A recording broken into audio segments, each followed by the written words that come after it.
All right, well, welcome everyone to the Shelton School Board meeting on June 8th. It's great to see everyone, especially after an exciting week of graduations and in our last week of school. I know we're probably all pretty excited about that. So we'll go ahead and get started. Thank you for being here. We will start with the Pledge of Allegiance. So if you would please join me. I pledge allegiance to the flag of the United States of America and to the republic for which it stands, one nation, under God, indivisible, with liberty and justice for all. Thank you very much. All right, we're going to move on to item 2, which is the adoption of the agenda. So have board members had a chance to look at the agenda? Any discussion on the agenda, or are we ready for a motion? I would move that we approve the agenda for this evening. I'll second that. It's been moved and seconded to adopt the agenda for June 8th. Is there any further discussion? Hearing none, all those in favor say aye. Aye. Any opposed? All right, the agenda is adopted. So we'll now move on to item 3 of our agenda, which is community comments. And I will read the community comment section that is posted on the agenda. As part of the regular school board meeting, the board invites community members to make public comments in person and or by phone as conditions allow by calling the phone number posted on our website and entering the meeting ID. Our public comment procedure allows each person 3 minutes to speak, and comments will be heard during the 2 community comment periods as listed on the agenda. In accordance with the Open Public Meetings Act, the board is not allowed to discuss items that are not on the agenda. The board may direct the superintendent to follow up on certain items that arise during public comment if appropriate. As with in-person meetings, public comments received in writing or by email will not be read aloud, but will be directed for follow-up where appropriate. Please be mindful of how you present your testimony, as the board will not allow complaints against an individual staff member or student in open session, unless that individual has requested an open public hearing. Please state your name before speaking. All right, so Erin, can you give the directions on raising hands and muting and unmuting in Zoom, please? Yes, I will. So if you are called in by phone, it is *9 to raise your hand. And when after you raise your hand, I'll be able to see it here on my screen, and I will direct you to proceed with your comment. And make sure you push *6 to unmute before you start talking. And if you are here just as a normal Zoom meeting participant, you can also raise your hand with the options on the bottom of Zoom, and I will also ask you to speak. So are there any community comments at this time?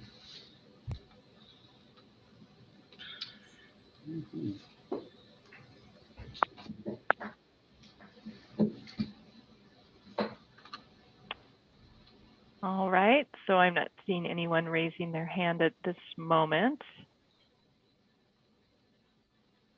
All right, there will be a second option for community comments later in our meeting after the superintendent's reports.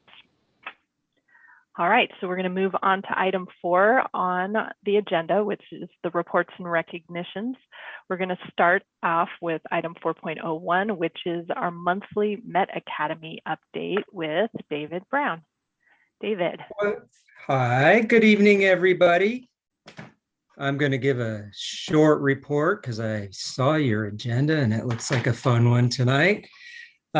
Short report here. We're about 2 months into our construction project now. The overall construction is a 6-month construction project, goes through the end of September. 2 months in and we're still in the ground, which is all normal. Being in the ground is a tough spot to be. That's where a lot of work takes place. We'll be there through the end of June, putting in a lot of concrete, a lot of steel, a lot of utilities. Starting in July, that's when the big pretty steel goes up and the cladding goes on the building and equipment will start moving in. That's when it really starts looking like a building. So July will be fun from that aspect. In July, we'll also start seeing all of the work going on around the building. All of the parking lot work will start, and it will really start being busy around the campus. And that also dovetails with school being out. And that's really what we want. We want the big activity going on while the kids aren't around. So that's what we're focused on. Right now, we are fully on schedule. We're also on target with respect to our budget. We started out projecting a completion under $3 million. We're certainly there. We're at a contracted number of 2.674 million right now. So we're only at 0.44% of change orders right now, which is really good for numbers. And so everything is really going well. The team is working well together. So it's a brief report, and I just wanted to talk a little bit about why it takes so long to get out of the ground. And it's really tough to build the big spread footings, and it looks like it'd be easy, but it's not. It takes a lot of steel and a lot of concrete. And what the guys accomplished last week, or what the teams accomplished last week, was 80 cubic yards of concrete. Now that doesn't sound like much until you break it down. So let's break it down a little bit. So 80 cubic yards of concrete, that's 10 full concrete trucks, one right after the other in one day. That's a lot. It's also 2,160 cubic feet, or 16,160 gallons of concrete. Okay, so even that doesn't sound like that much, but it's the equivalent of, if you build a patio at your house, you could build a patio that's 20 by 20, all right? And you could also do it for 16 of your neighbors, all right? Doesn't sound like much yet? Okay, let's talk about this. Let's do it by weight instead of by equivalency. You have the same weight as 100 Toyota Corollas in the ground, all right? But hey, we're in America, right? So let's make that 134 Chevrolet Sparks. Same weight. Now, if that doesn't do it for you, how about let's do it by volume? 15 million jelly beans, okay? We're making progress at the Met. We're on target, we're on time, everything's really going well. So that's my very brief report for you folks tonight. But are they jelly beans or jelly bellies? Well, see, now jelly bellies are smaller. So I'd say those probably are by volume 2/3 the size. So that makes it 3 halves as much. So that would be 22.5 million jelly bellies. This has got to be one of the most fun reports on construction. Thank you. It's always fun to report that things are going well. It's been a great team from the start, and it continues to be that way. Well, thank you very much. Are there any questions or any further conversions that we would like David to do before we excuse him tonight? We had some papers that we had seen about option 1 and option 2. Is there something there that will need to be decided at some point in time, or are those, I'm not sure why. I think what you're probably talking about is another phase of the MET. We're past the point of deciding on options of this particular phase. So I think that's probably what that was about. Oh, this is like future expansion possibilities. Yes. Okay. Okay. Awesome. Thank you. Mhm. And then just one last question. We'll have, you mentioned the parking lot and the changes that'll be made there. Will those be finished in for start of school in September as well? Or are those going to be a little later in the year? Yes. So we're doing a couple of things. We're adding some parking behind building 300. There will be some new parking that isn't there right now, where there had been some, or I guess where there still is one more of the old portables that's yet to be removed. There will be new parking back there. The existing parking that's being used or that has been used as the employee parking is being refurbished and redesigned and reconfigured. That's all going to be improved quite a bit, and that will all be ready for school. Or I should say, by the time the Met building itself is ready. So actually by second trimester is when all of this is scheduled to be ready. So right at the opening of school, this project itself won't be functional. It will be ready at the second trimester. All righty. Thank you for clarifying.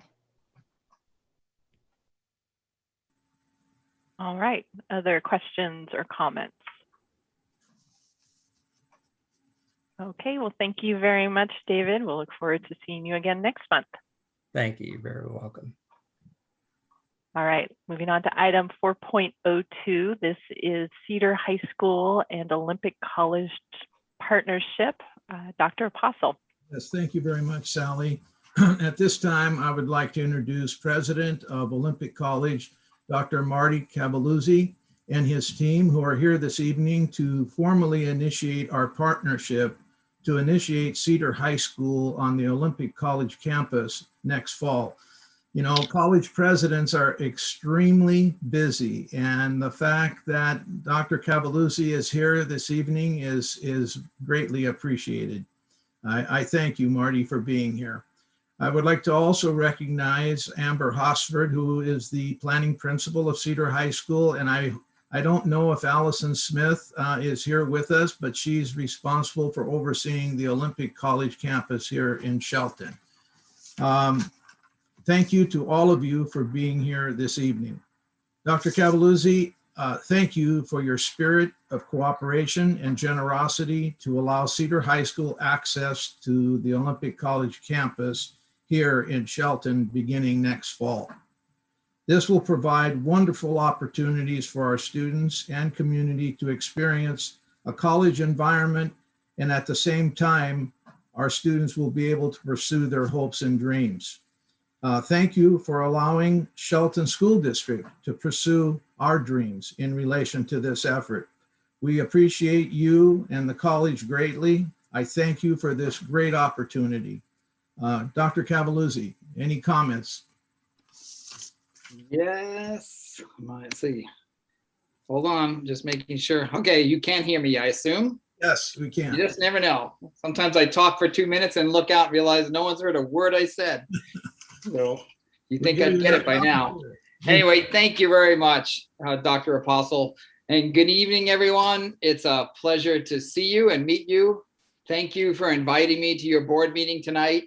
With me tonight are 3 other members of Olympic College. One is our Board of Trustees Chair, Harriet Bryant. The second is the OC Shelton Campus Administrator, who you've already mentioned, Allison Smith. And the third is our Director of Communications and Web Services, Sean Devine. And my apologies to anyone else in the audience if I didn't see your name or your face there. I have to share with the board what a fulfilling and thrilling opportunity it has been to work with Superintendent Apostle and his team. I thank Superintendent Apostle for bringing this to Olympic College's attention, this opportunity. I thank everyone from the Shelton School District and Olympic College, in particular Allison Smith, for the persistent work and solution-seeking attitudes while this came to life. This has been a lot of work in a short amount of time, and they have been going at it and never, I'm just so impressed. No one ever saw a reason to slow it down. It just kept moving, which I greatly admire. This is an exciting opportunity for the students of Cedar High School, and for those students to take classes on a college campus can only result in good things. This is also a wonderful opportunity for the Shelton School District and Olympic College to offer a high quality and innovative educational experience. I look forward to other opportunities for partnering with the Shelton School District. I only wish that Superintendent Apostle would be here to see that next partnership. I also wish the superintendent a long, healthy, and fruitful retirement. It's a wonderful thing. And just so you know, I have other things going tonight. So when this session ends, I will log off. But I look forward to seeing all of you again 1 week from today at Olympic College's Board of Trustees meeting, where we'll continue this. And Thank Marty, you. I just want to, before you leave, I really appreciate everything that you've made happen to this point, and I know it will continue. We just appreciate your spirit. Thank you very much. Well, thank you. I really appreciate it. I love working with the Shelton School District. This is great. Have a good evening. Thank you. You do the same. That. Okay. I believe, Amber, are you still with us? Absolutely. Okay. Yeah, thank you guys. I'm really glad. Marty, thank you so much for being here. I really appreciate it. And Allison and Sean and Harriet. I don't think we've met yet, but it's just really good to see everybody here from Olympic College. This is really exciting. I just wanted to take a quick, brief moment just to talk a little bit. I'll be quick because I know people have other places they need to go, but we were really fortunate enough. We brought our current students up to Olympic College campus on Monday, and we had about 30 to 40 students up there on Monday, and they took a tour. Allison was able to take a group, and then I had a couple of our staff, our teachers take groups, and the kids were just in awe. It was such a cool experience. Some of them were worried that they were going to get lost, but I assured them that that would not happen. But they were super excited. You know, a couple of my girls were like, oh my gosh, look, I'm a college student, you know, being high school kids. And it was pretty exciting. So I had one of my other students wanting to go down to the welding area, and went down and looked at that and is like, that's what I want to do. And so already touched base with our new school counselor, Susie Honecker-Worsbicki.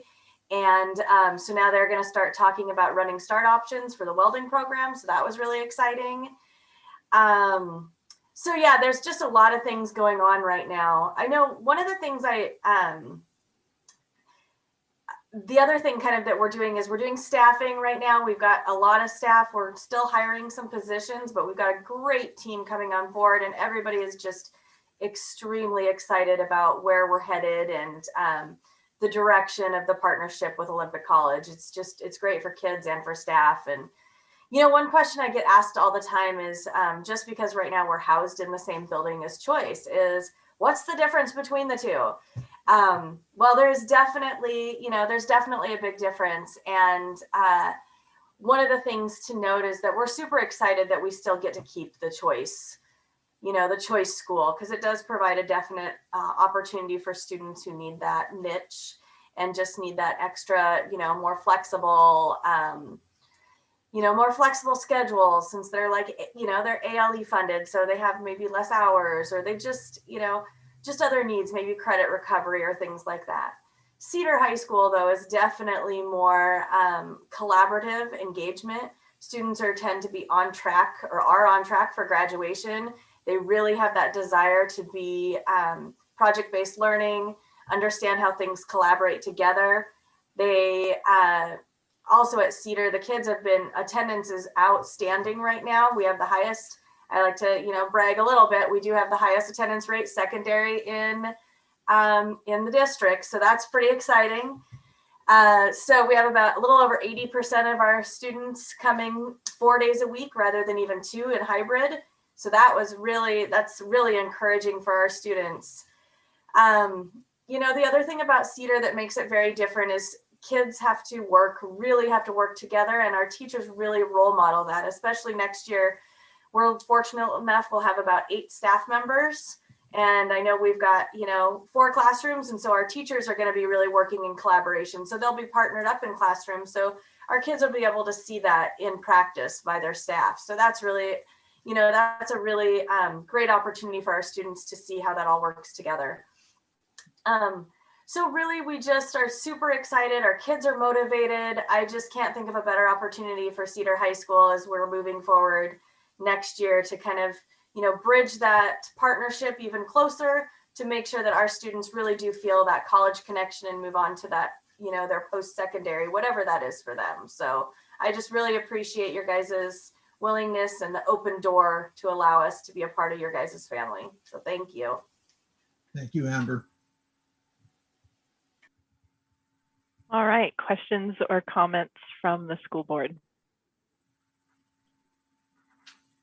I wanted to say thank you to Olympic College. I know there's been a lot of work behind the scenes.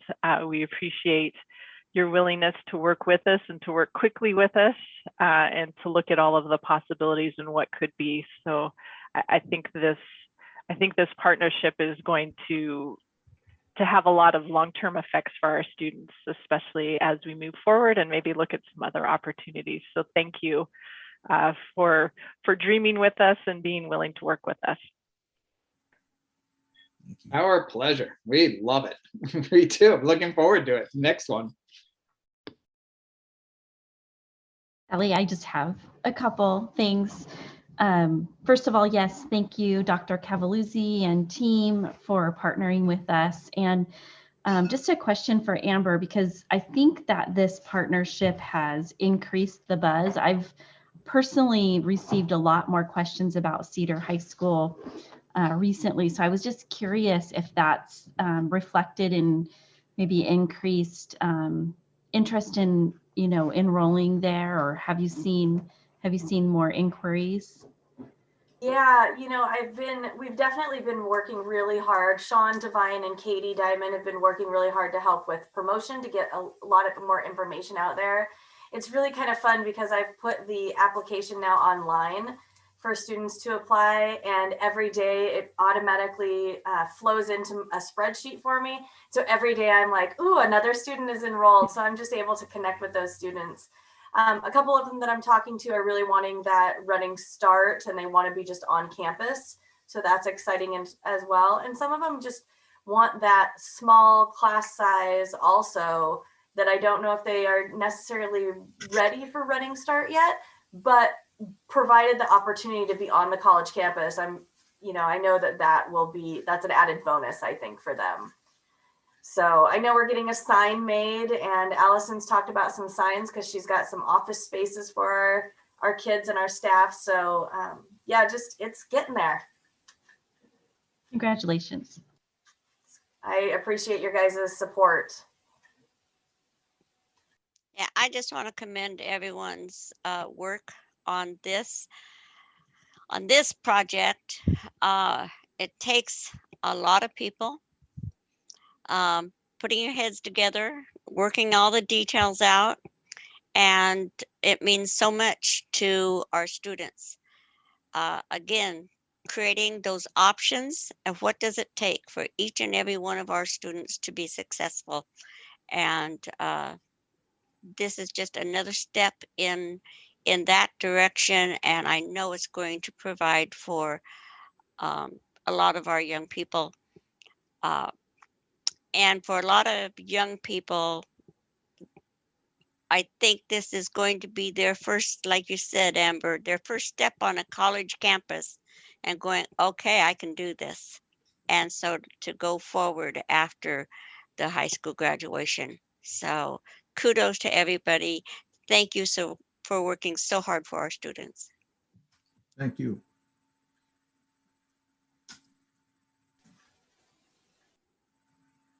Go ahead, Dr. Apostle. Thank you. I just want to say that the old adage, build it and they will come. This is very befitting for what we're trying to do. there is no question in my mind that as the years move forward, this is going to be a very, very successful program for our students, for Olympic College, and for our community. This is a can't miss program, especially with the people that we have involved. They're creative, they're innovative, they're risk takers, and they want this to work for all the right reasons, our kids. And in relation to our vision, and I hate to be repetitive, but our vision is that we want every one of our students to graduate and to go beyond and live a successful life. And the way you do that is you do create options, because all kids are different. They come from different walks of life, and we have to figure out what works for our kids. And this is one way we can make that happen. So again, I can't thank Olympic College and Marty for their cooperation. They have worked quickly because we've asked them to work quickly, and they have worked quickly, and they've made things happen. And we're so very happy about that. Thank you. Dr. Apostle? Yes, sir. And school board, can I introduce our chair, Harriet Bryant? She said she wanted to say a few things. Absolutely. Thank you so much for allowing Olympic College to be a part of this wonderful opportunity. We're so appreciative. I just appreciate everything you're doing in the Shelton School District. And I am just ecstatic about us being a partner. And I'm excited about the future we hold for our students. So thank you so much. I really appreciate allowing us to be a part of this tonight. Thank you. Thank you. Thank you very much, everyone, for making time to be here with us tonight. We appreciate you joining us and sharing and celebrating with us the new partnership as we move forward. Yes. Oh, all right. So I know a few of you need to go ahead and head to other things. And again, thank you for being here tonight. We'll go ahead and move on to item 4.03. which is a Canvas demonstration following up on what we talked about at our last meeting. So Kelly. Hello, everybody. Good to see you again. On my computer, Sally, I just want you to know you fill up the whole screen right now. This spotlight thing is amazing. I actually have Ian here, and I'm not sure who is with Ian tonight, but Ian Ziegler from the company will give us a demonstration, and take it away, Ian. Thank you so much, Kelly. It's good to see everybody tonight. Thank you so much for having us here in your meeting. So my name is Isaac Ziegler. I am the Senior Account Executive for Canvas for the Western US, including the state of Washington. And I also have Trevor Enders here. He's a solutions engineer that works with me and travels with me through the state and answers technical questions. So tonight we were told that you wanted to see a demo of Canvas and to talk a little bit about why people use Canvas. That's actually where I'm going to want to focus up front, is just the why of Canvas from different viewpoints of students, teachers, parents, and the district. And we're going to bring up a live demo environment and answer questions and show anybody what they would like to be able to see within Canvas.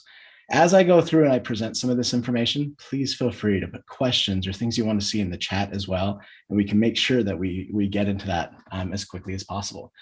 So first, I want to talk a little bit about who's using Canvas for a couple of reasons. We've been in the K-12 industry for about 12 years now, helping different states utilize Canvas. We have 13 statewide contracts. The reason that that's applicable to this conversation tonight is just the level of rigor we have to go through to be able to provide Canvas to the entire states of Utah, Nevada, New Mexico, Nebraska, and all 13 different states.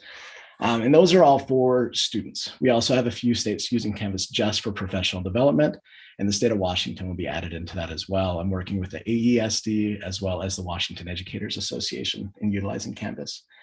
In Washington, we have a good showing. This is just a few people utilizing Canvas. We work with 57 districts, or 76 school districts and 53 higher ed, including Olympic College that was just here, utilizes Canvas. And I know right up the street, North Thurston, I work with North Thurston directly a lot, utilizing Canvas, as well as Kent, Vancouver, Federal Way. I was talking to Edmonds earlier today.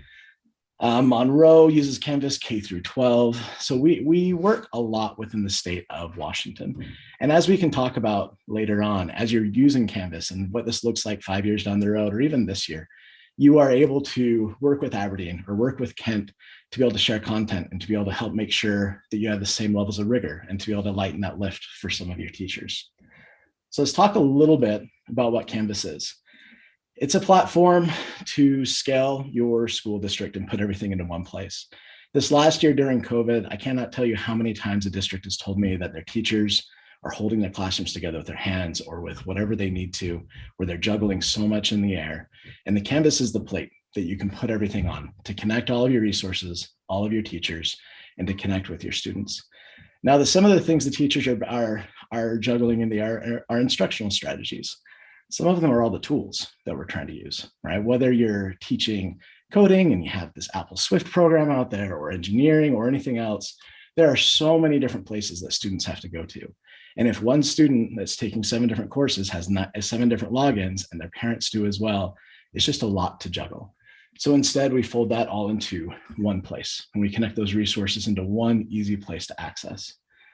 Then beyond that, we need to connect the teachers and have them work together and make it so that we're able to increase rigor, share content with each other, be able to work teacher within the district, and if you'd like to, between different districts. Especially in today's world, it's just so important to be able to help lighten the load and to be able to specialize, as well as, just sharing the content and to be able to move that along. Now, as a district and as districts utilize Canvas and states utilize Canvas, you also have a couple of other ways to share content. The district can put together a course and say, hey, our district is struggling on these couple of standards or in this class, or we want to create this class, and you can push it out to your teachers. So on day one, when they log in, they have everything that they need to go through and teach their course. But then teachers also can pull resources. We have a large repository called Commons, which we'll show you, that they can jump in and grab videos, classes, whatever they need to pull into their Canvas to have the resources they need for the students and all organized for those students. We're going to go through and show you a little bit about connecting with students and parents. We have 3 different apps on the Canvas store: the Canvas student, the Canvas teacher, and the Canvas parent. We've been invited to Cupertino about 3 years ago for the first time to go through, and Apple wanted to meet with us because we were the only educational app above 1.5 stars or 2 stars on there at that time. And because we do a great job and we make it so that everybody has a customized app for them to be able to go through and see Canvas. Now, we're talking tonight after a rough year, after a lot of teachers have been using Google Classroom. That's also where I came from. I worked at Google previously. Now I'm here at Instructure. But here within Canvas, like Instructure had an integration with Google previously, and Google created their own this last year as well.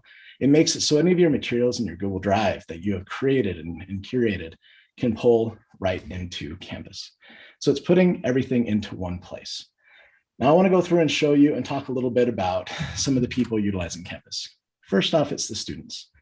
Now I have 2 children, which you might hear because I'm working in my basement still and they're upstairs.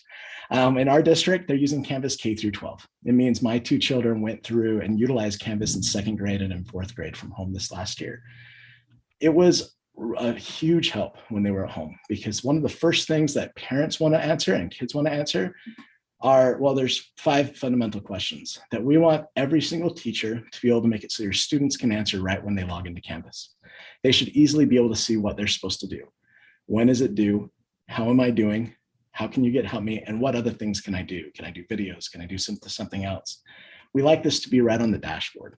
It makes it so that me as a parent, when I am emailing my son's teacher, I'm not asking, hey, what does Asher need to do today?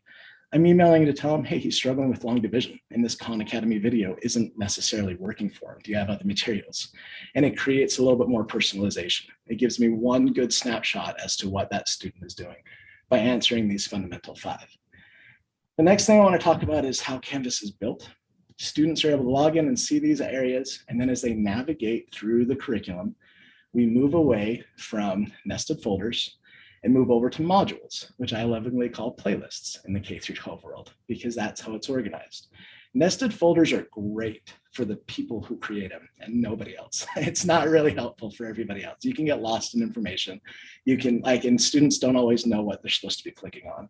Within Canvas, I'll go through and show it to you, but you can create a module or a playlist with a plus button. And then just like a playlist, you hit plus, you can drop in a page that can be translated into Spanish, or it could be done whatever you need it to. You can drop in an assignment. You can drop in a Google Doc or a Google Slide or whatever you need to, that a student's able to go through and click through, and then it lets them know when they complete that. And so students, and I'm going to get into the live environment after I'm done talking about this why, we can do some Q&A, but students have access to so many tools. These are screenshots I took about half an hour, well, 40 minutes ago now, where they have a dynamic calendar and they can look at their calendar and view everything they need to do in that week. I have to tell you that I love this calendar because as a parent, my 4th grade son, for 3 years, I would ask him what he was doing in school and he would say stuff, right? And he wouldn't answer it and then his teacher started being required to put their assignments in the calendar. And I could look and I remember a night saying, hey, you learned about volcanoes today. And he talked about volcanoes for 25 minutes at the dinner table. And it made it so we'd talk about not just his grades, but the curriculum. And that parent engagement is so essential to student learning. But the students have a great dynamic calendar to use. They also can submit assignments and have the teachers mark them right up. And then the students can reply to the markups from the teacher and they can have a good feedback loop. Now, my son, who has all of these things, loves technology. There's so many of us that love technology, but it's a little bit more difficult to use. Like Dr. Apostle said earlier, is kids come from different walks of life. We have different areas that I'll show you of translating with Microsoft Immersive Reader, but we also are a large accessibility company. We care a lot about making sure everything's accessible. We can make sure we can go through and scan any page that's created with our accessibility checker and go through and fix it so it works on a screen reader. I care enough about that I'm going to show you something really quick, and we might skip past part of this, but this video was created well before COVID. Can you hear the volume on this? Many of our students come from lower socioeconomic strata, high poverty level, and we have a challenge of educating these students. Many come with no language. Parents at home do not communicate via sign language. So there's a lot of catching up to do, but there's a lot of rewarding positive things that we're doing as well. You really want students to feel empowered. And so we're really excited that the students have the opportunity to be able to have their lessons available, have their assignments available 24 hours a day, every day, as long as they have that internet connection. Being able to, do things on your own terms instead of just, when it's convenient to the teacher. You can do it just about anywhere that has Wi-Fi, so you can get to somewhere private and quiet where you can actually put this. With Canvas, we can ask questions and ask the students to reply, videoing themselves through the iPad signing their answers, and post those on Canvas. I strongly believe in a bilingual approach. The students at NCSD, they're learning to sign ASL, and they're also learning to use English through reading and writing. The students are more motivated because they have a clearer understanding of what's going on. With technology, it's a lot more clear and helps motivate them and get them involved. I'm going to go ahead and pause it there because I see how long your board meeting is going to be tonight. And so there's more on this. It's on our YouTube page. This video was created about 5 years ago. Accessibility, our VP of product design for K-12, Steve Townsend, is in a wheelchair. He has accessibility issues. It's something we care about a lot. And the reason I bring this up is this 5 years ago is we've been working on it since then. The ability for students to be able to get their curriculum and their instruction from the internet as well as in the classroom is a powerful combination for anybody who needs it. As we talk about Canvas Parents, I'm just going to show you a couple of screenshots and I can pull it up. I can pull it up on my phone. We have this app. It makes it so I can log in and see my different students and both of my kids and see all of their grades. Even better, I can click into this manage students and I can get different alerts for whatever's going on. So with Asher, I can get an alert if his grade it goes above a certain level or below a certain level, and then different alerts for Eleanor. So I can manage it and not get those 600 emails from Google Classroom or from Canvas. You can turn on a lot of alerts if you want a lot of alerts, but then you can just like really, really target those. Say, this is what I want to know about. I want to know about these. I want to know if there's a course announcement. I want to know if there's an institution announcement. I also love course announcements. My kid's principal in their elementary school started doing his daily course announcements in Canvas and sending out his videos in there. And so the parents got to see those and the students got to see those, along with he would dress up in a Star Wars costume, or it's actually a suit. It's a Stormwalker suit, and he would get into kids' discussions and reply to their discussion in a little video. And the students loved that. It was just a good way to connect with the students in their discussions. Let's talk for a moment about teachers, and let's talk about some of the things they're doing to juggle. I brought up before all the apps. Let's talk about teaching well, because you can just go try to, not anybody, you don't want anybody just to walk into a classroom and teach all your kids. If they're going to teach well, there's a lot of instructional strategies to try to put into place. And we saw how difficult that is to do this last year digitally. It takes a lot of time. It takes either your nights or your weekends, or if it was like this last year, both, right? And we've had a lot of big problems with college and career readiness, even with all that time, even with all those instructional strategies. It's a struggle. So I want to talk for a moment about why that is true. Is there's these tried and true ways to teach in the classroom of worksheets, homework, and memorizing. They were known as the 3 R's, right? Reading, writing, and arithmetic. They're still necessary. That's been true in the 70s and 80s, and it's true today. But it helped for getting some of those fastest growing jobs back at that time. Well, now things have evolved a little bit, but it hasn't gotten rid of those 3 R's. It's just added more things of differentiation, teaching each student where they are today, collaborating with one another, and engaging with those students to be able to help teach social dexterity. So because they're in front of screens so much, how do you make sure that they're learning how to utilize those screens to produce or how to connect with other people? How do you know how to do self-directed learning so that you can go out and actually get a job in today's world? Well, if we were to talk about these workload, there's the 3 R's, and then there's those soft skills, and you just have double the workload. But the soft, and then, sorry, I'm gonna skip past this part really quick. This is John Hattie's research on successful instructional strategies, is that those 3 R's really are, they work, they're just not as effective in the classroom as maybe like RTI and discussions and scaffolding. But what I'm trying to show in here is that most software, document management systems like a Google Drive or like just the SIS or curriculum support worksheets, homework, and memorizing. Whereas that only supports half your job. You need something to support all of your job. This is the difference with Canvas versus Google Classroom versus maybe K12.com, is that we're a company that was built by teachers. Trevor that's on here was in the classroom for years, and then he was a technology coach. Most of our company is made from teachers. We don't just have modules, we have differentiation tools. We have a speed grader to be able to make it so a teacher can go through their day and quickly grade their their students' grades. So the repetition doesn't get boring. Instead, they can worry about annotating those assignments in ways that students and parents can reply to. And as well as having mastery paths and having a student take it a quiz.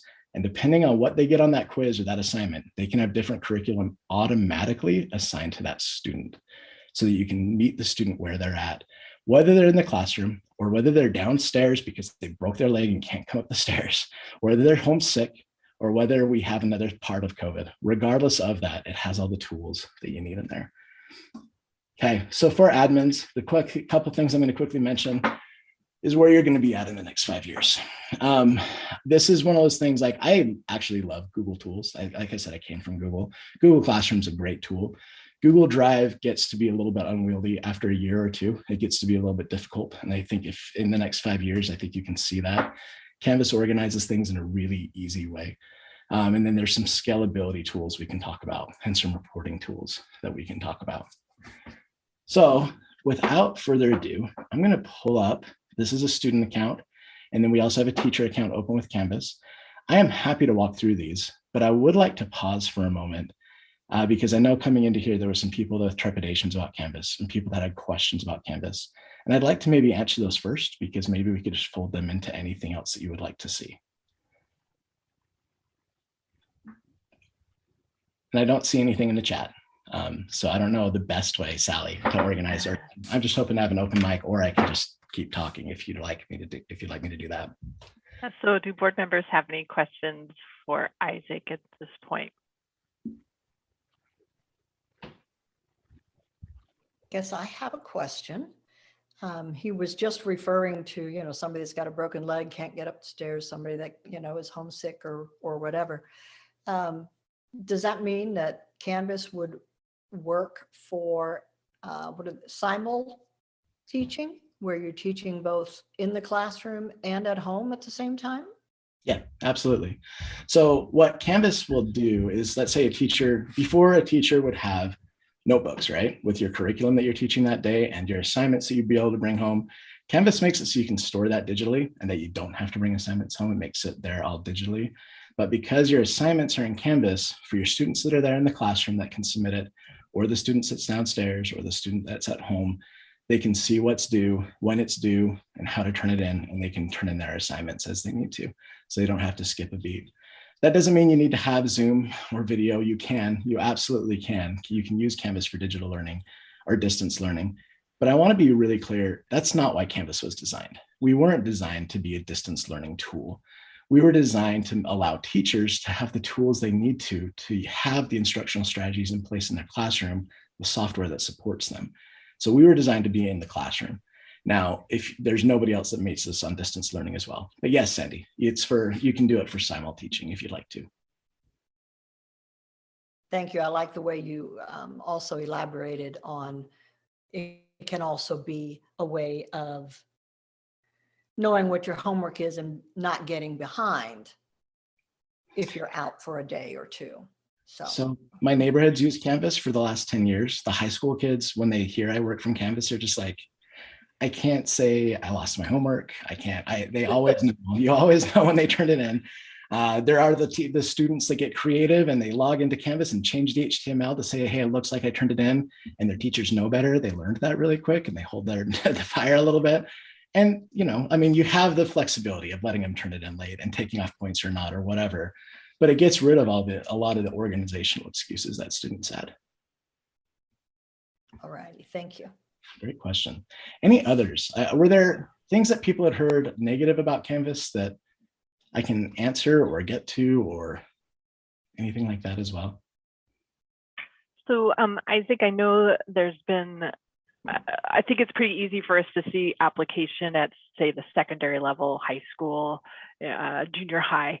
Can you talk a little bit about the application for the younger grades? Absolutely. Elementary.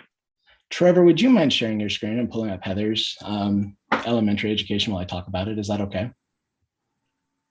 Okay, perfect. He's nodding his head. Yes. So, yeah, one of the parts to this with elementary school, with able to doing stations and table rotations and some of that, when COVID hit, we threw out our entire roadmap.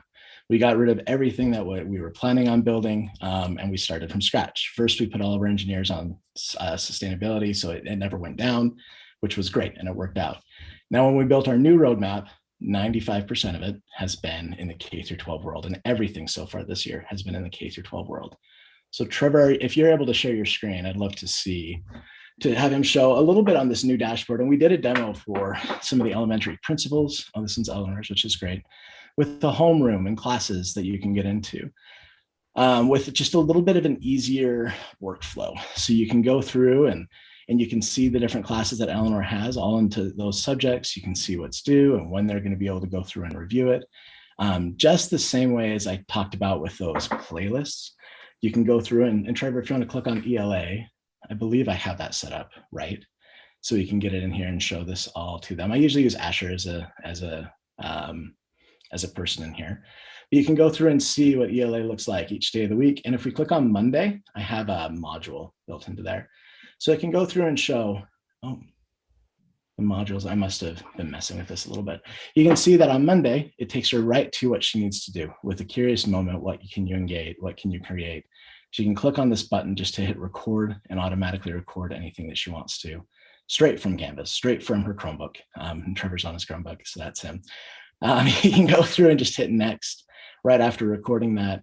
And you can take it into a PDF, which we have an annotation tool to make it so we can draw right there on the screen and be able to fill out a worksheet or a new work on there. You can click on next, and this is Lunch Doodles with Mo Willems.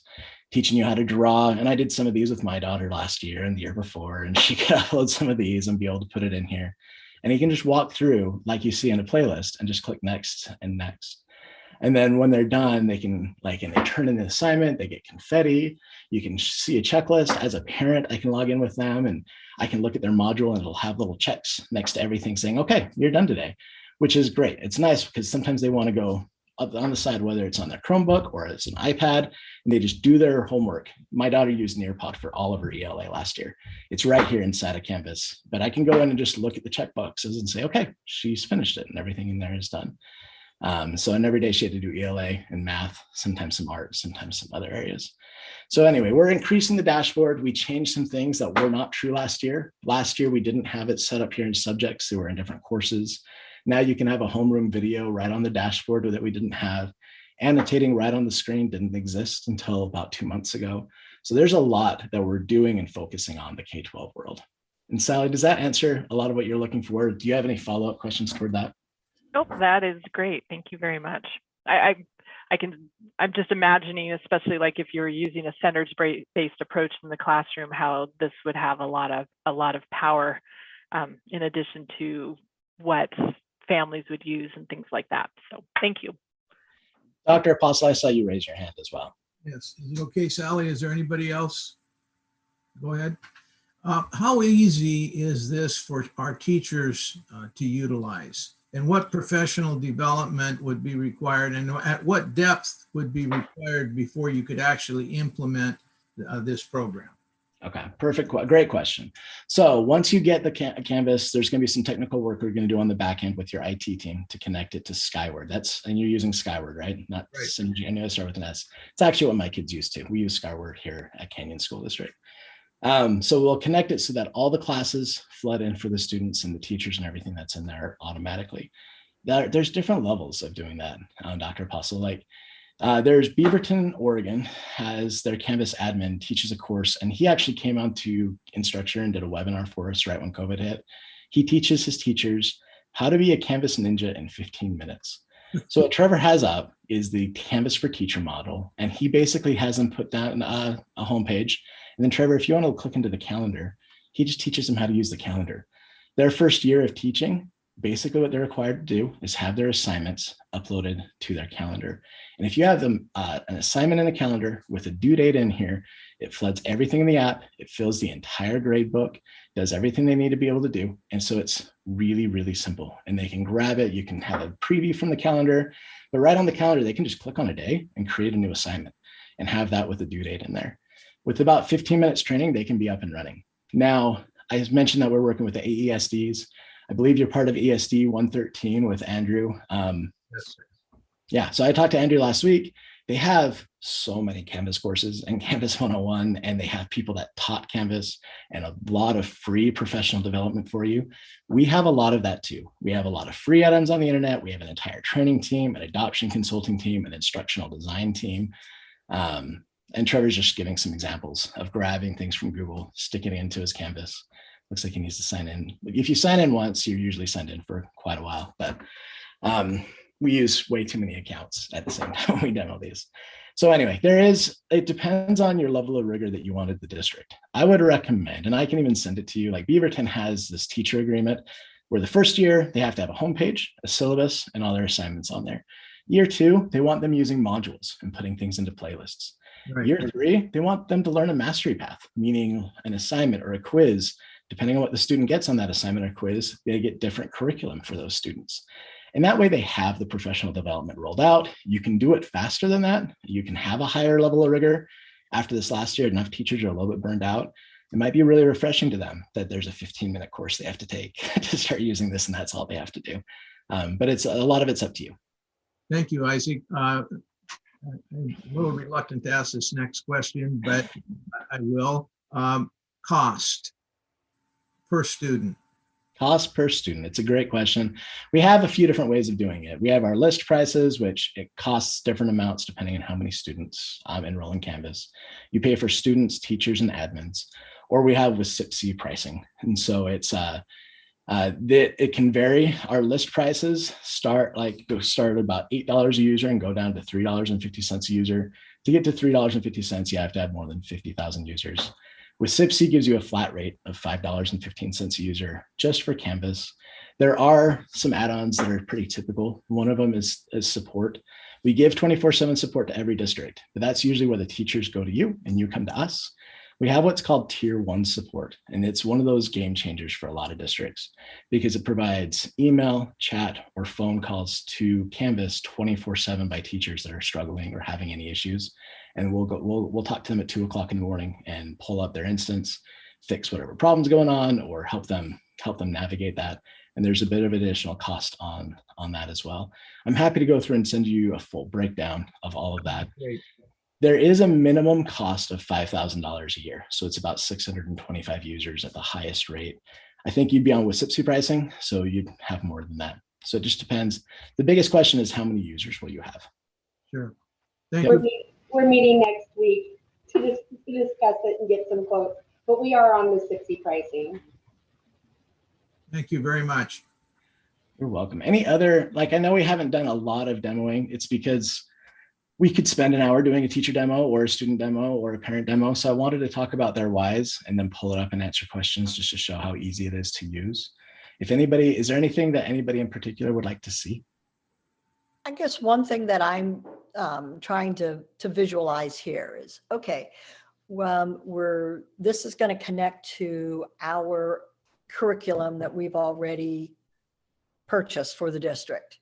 So, let's say if they're going to History Alive, how does that, they don't have to log into that? Is that, if they click on physical science, does it automatically log them into our science curriculum? How does that work? It does. I'm just going to take over from Trevor because I know he has the teacher link up, and I think I might have taken over for him right there.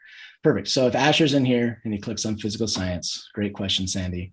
It'll pull him into the class. It'll let you know if there's announcements, videos, if there's an assessment. This is one of those modules if they want to learn about experimental design. This will bring them to the page. There's this immersive reader on there. I know you have students that speak Spanish, so this can go through and actually take a whole page and translate it into many different languages if you want to. If we go into Spanish, you can translate the page, you can have it read to them. Unidad 1, visión general. Whatever, but it goes through in this part. But to your question, I hit next, and there's an integration. This is McGraw-Hill. This is their work. So it just goes right into what the students can do. Some things are interactive, some things are not. Some things come in PDF, some things are done in different ways. Canvas is an open ecosystem. Our code is on GitHub. So all of these different curriculum places that you've purchased them from usually go through and build their own LTIs, integrations, or they have a way of exporting their materials and just putting it inside of Canvas.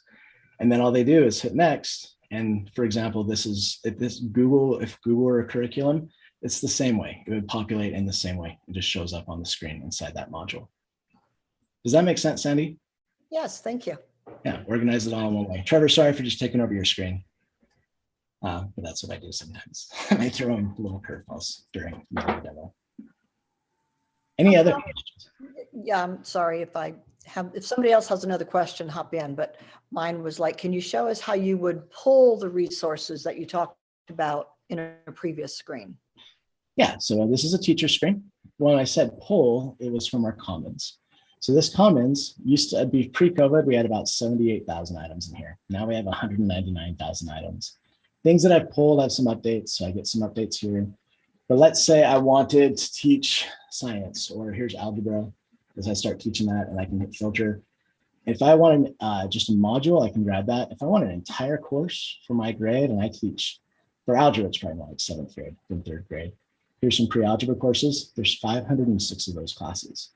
And then I can just have my district, or I can have everybody globally, but this is where you can have in a consortium. So if you work a lot with North Thurston, you can share things with North Thurston. They can share things with you, the things that the teachers have created. And so you can just share in that area. And I can say, hey, what's the most downloaded of these curriculums? And I can look and I see some different templates. I see algebra, a combined course by Patrick Martin, has been downloaded 412 times.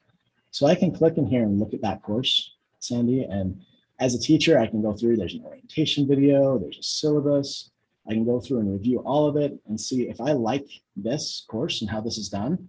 I just click a blue button to import this. I have way too many classes in here, but like my sandbox course, and hit import. And within 2 minutes, this entire course is inside of my Canvas, and I can edit it, do what I need to with it, and be able to watch that. Now, some of the curriculum providers watch this. So if you try to put something open source that's copyrighted, they'll quickly have us take it down. But it's also not held for any level of rigor. So that's kind of on your side, but it's more of templates and a place to start for a teacher of taking a course that's already been built and making it theirs. So I have a question. Yes. So say I'm a student and I'm really struggling with algebra and I have an assignment. So I'm trying to do my assignment at home. I go in here and I see what the assignment is. I can access the textbook that's at school and I'm still just not getting it. Is there any kind of tutorial or other resources where if I'm not getting it that way, can I find something else in here that's going to help me understand this in a different way? That's a great question, Sally. So there's a couple of ways. You can connect it to your inbox. This is how my son that is in 3rd grade accesses his Google Drive, because it's good Gmail, because the school doesn't let him, but instead it's through Canvas, so it's tracked, and I can write the teacher a message saying, hey, this is about my physical science class, and it's to my teacher. And this is actually easier in the app, but I can send the teacher a message.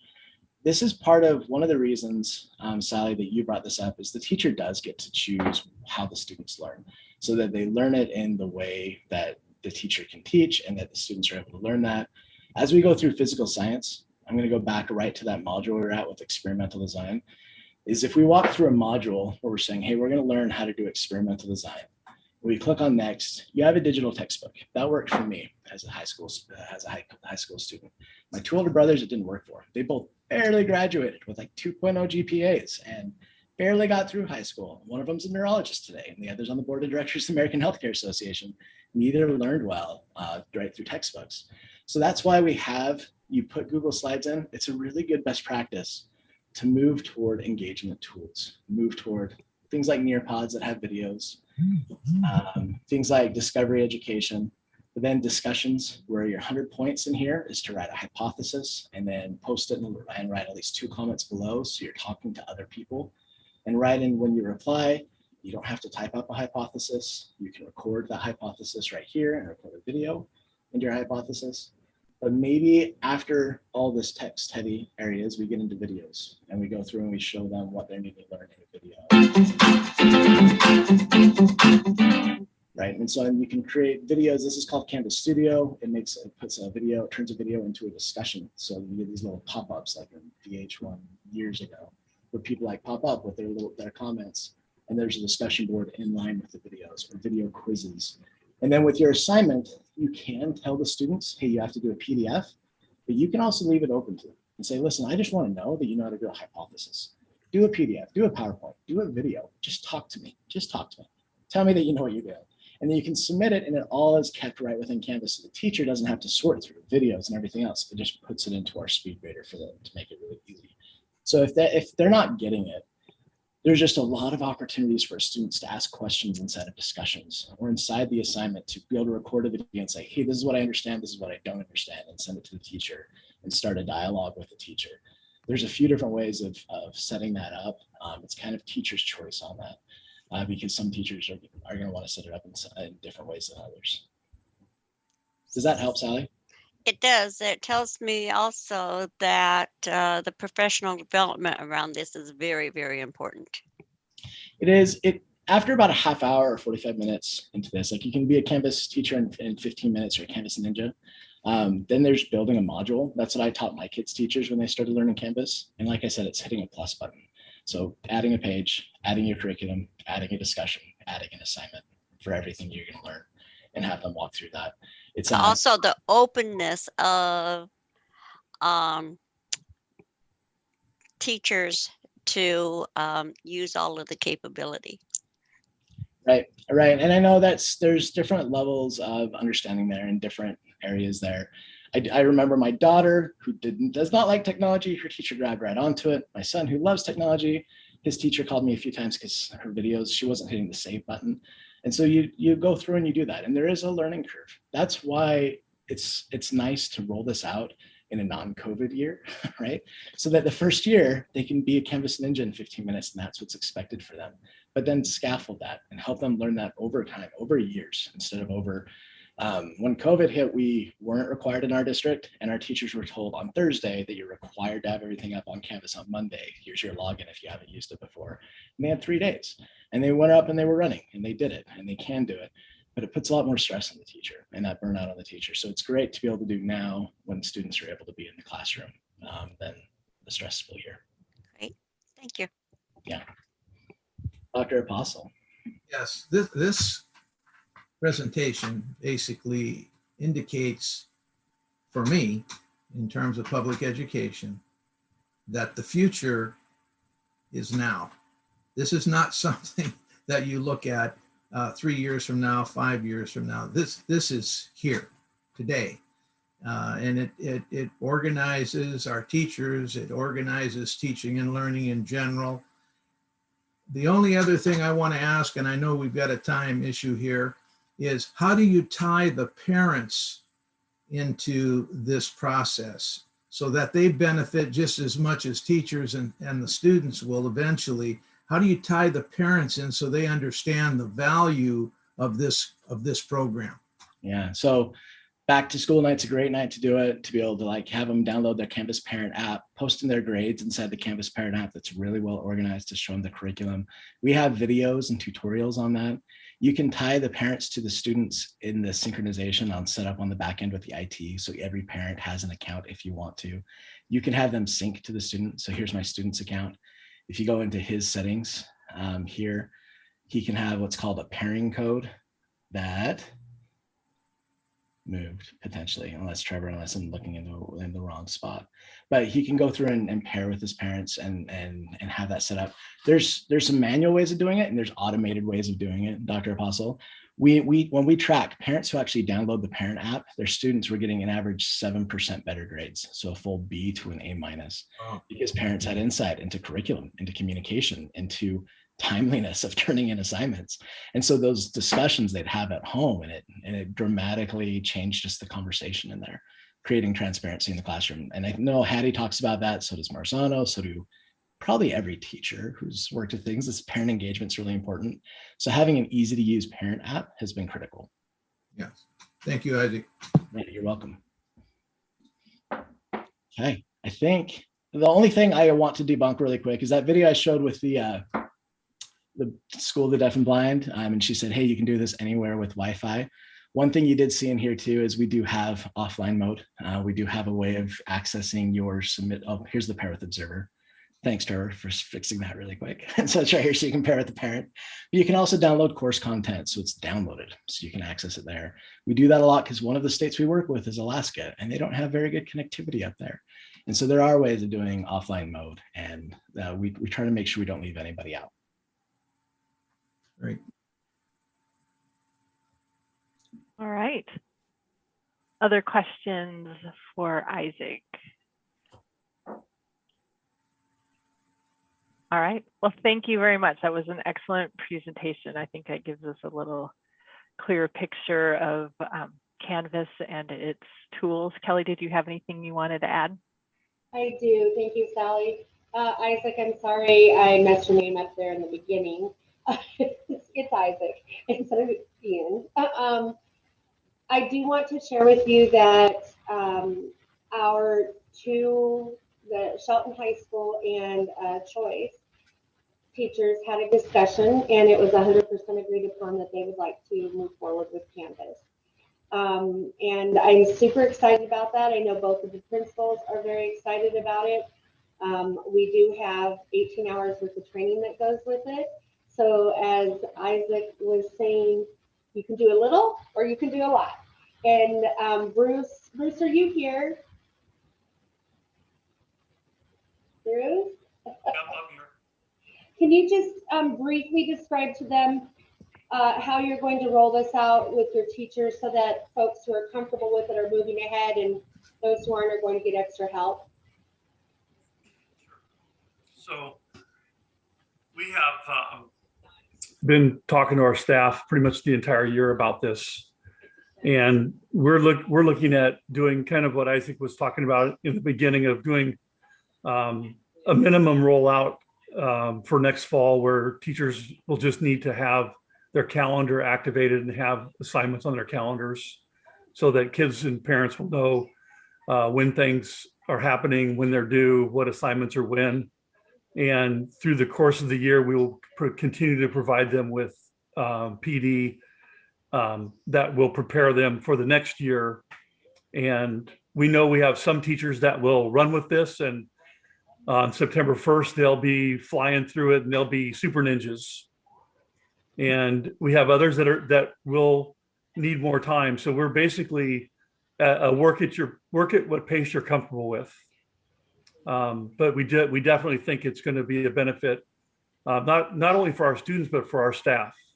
I see this as a great tool for our staff to have better collaboration, to have more data that is significant that they can make instructional decisions on and benefit students.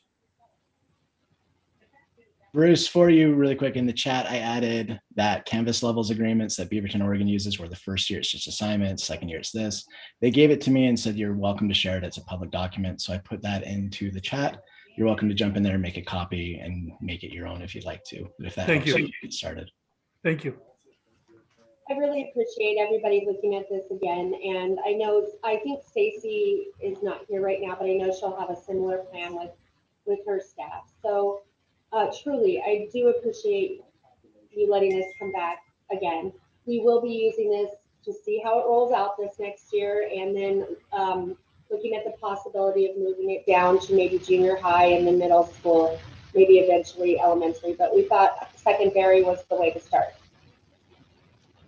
Excellent. Well, thank you. Thank you very much for the presentation, Isaac and Kelly and Trevor. That was very helpful. I know as a parent, this will be a really important tool, especially our parents that have gotten used to using the LMS and gathering data there. I think this will also help get that information. They'll be able to find it this way as well, especially with the apps. So thank you very much. All right, well, let's go ahead and move on to item 4.04. This will be with Terry Meisenberg, recognition of retiring teachers. Good evening, President Carr, Dr. Apostle, school board members. It's such a pleasure to be here. You know, I have a wonderful, wonderful job, but one of the best things about my job, and maybe my most favorite, is in the last week of school, we get to honor people who are retiring. And to say that we are appreciative would be certainly an understatement. So this evening, we usually do this, of course, in person, but we can do it this way as well. And I just wanted to share with you the people who are retiring this year, and so we can honor them. And so I'm going to go through each of the sites. Not all sites have retirees this year. We have 18 people who are retiring, which is kind of a low number, which is a good thing for us. At OMS, Jane McGee, right out of the chute, 38 years of experience. Come on, 38 years. Isn't that wonderful? And Eric Benson, 33 years, another teacher, Wendy Bowles, another teacher, 3 teachers from OMS, and then Nancy Lindman, who is one of our wonderful, wonderful paras. So Chelsea's doing a lot of hiring over there this year. So she's already on it, but that's a lot of experience. And we're very, very appreciative of those people. At Mountain View, I looked up and Cindy Vernon is retiring with 35 years. I said, well, you can't beat that. Another great teacher. And then I pulled up the next person, which was Lisa Hopkins. She has 36 years. So she has one more year. And so we say congratulations, 71 years of experience between 2 teachers. I mean, come on. It's just wonderful, wonderful. Over at SHS, we just saw Bruce, and he's also has some challenges trying to replace some great people. Barbara Gomez, our librarian, 27 years, and she's retiring. And Michael Latshaw, I hope I say that right, because I don't know Michael personally, and I hope I'm saying that right, Bruce. With 12 years experience in our district, and Michael is retiring. And then Sergeant Major Daniel Hernandez, U.S. Marine Corps, and along his partner, Lieutenant Commander Darrell Hood, United States Navy. Now, come on, replacing those two guys. I mean, really, we've been so lucky. Sergeant Major Hernandez, 20 years. I mean, come on, that's just fantastic. And of course, the other thing is Ronnie Cochran, one of our fabulous custodians, and we have the best custodial crew anywhere that I've ever seen. And so Ronnie is also retiring. So a lot of people at SHS, and I'm going to come back to a couple others in just a moment. At Evergreen, we only have one person retiring. Roxanne Bruner, wonderful teacher, is retiring, and we're wishing her well, of course. And at OBJH, Linda Brooks, teacher, is retiring with 18 years, and Sue Avery, our head custodian, wow, fabulous, 34 years. So we know that Robert Heron is going to be busy. If you're looking for a job as a custodian, this is the best time for you, because we have some people who are retiring. We have some openings. That doesn't happen very often here. That's a great crew. And I consider, as does Dr. Apostle, anyone who's working in education is an educator. That's how we feel about it. Try to show up to work someday when somebody who's a classified staff member has been absent. Are you kidding? You know, one cook doesn't show, bus driver doesn't show, the custodian couldn't make it. Oh, you know, it changes everything real quickly. In special ed, preschool teacher Linda Ferguson is retiring with 33 years in sped preschool. Now, she may be a saint. I'm not sure, but I'm positive she's patient. This is one patient lady. And then Sue Avery, excuse me, I don't mean Sue Avery, I mean Deborah Hill, our physical therapist, 24 years experience. Wow. Over at maintenance, our head custodian, Bennett Bruner, is retiring. And we say again, congratulations to him, another Robert Heron hire that's going to have to happen. And then, if it's okay, we are honoring our retirees, but I wanted to mention 3 people who you know. And because you know them and you've worked with them, I did want to mention them because they're not retiring, but they are moving on to other opportunities. I wanted to acknowledge them. And the first person in that is Curtis Patching over at the high school, you know, AP. What a great guy. Who's done such a wonderful job. And then I also wanted to acknowledge Trevor Leopold and our AD, our athletic director. We hate to lose these guys, that's for sure. And Hannah Hoff, principal of Bordeaux. And we're going to find a great replacement for each of them. But I mean, how do you replace these people, really? I mean, you know, when you lose a principal like Hannah and you know, Curtis and Trevor, those are big losses. You know, we're going to find great people, of course. That's our job. But I wanted to acknowledge them, even though they're moving on to other opportunities, they're not retiring. And then I wanted to acknowledge the boss, Dr. Apostle. He's retiring. Earlier today, he said, you don't need to mention me, and if you do, you're in trouble. So I guess I'm in trouble. But I gotta say, you know, I've said it before, I would only take one phone call, and that call is from Dr. Apostle. When I got that call, I said to my wife, guess who called? And she said, I hope it's not Alex. I said, it is. I'm teasing, of course. But he's really great to work for. We know that. And 45 years experience, and not just doing the same thing every day. It's the guy who gets up in the morning, goes to work, pack a lunch, here we go. You better be ready. And so we say thank you to Dr. Apostle and to all of our retirees. It's a new opportunity in their lives. And we're really excited for them. I'm not kidding when I say I love this part of my job. I have so many good things in a job like I have. But this is one of the real special moments for people to really, I've never known anyone who retires. Some it's harder than others, but everybody gets to take a deep breath. And Sunday night gets really good because you don't have to get up on Monday morning worried about a lesson plan or whether your equipment has come in or whatever it may be. So anyway, Sally and board members, I just wanted to honor them. And I know you join with me and join with everyone in our district in saying a special thank you to these wonderful, wonderful educators, each and every one of them. Thank you, Terry. And we can also add your name to the list of people who are retiring. So we don't want to miss that. And we do. We say thank you and congratulations to all of our retirees and the people who have worked for our district. Those are some impressive numbers that show a lot of dedication to our students and to education, and a lot of every one of you, very difficult to replace. You will be missed. Board members, any other comments?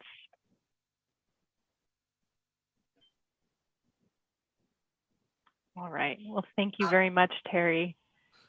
And thank you very much to everyone who joined us tonight. I see Hannah and Trevor, and I thought I saw Curtis earlier.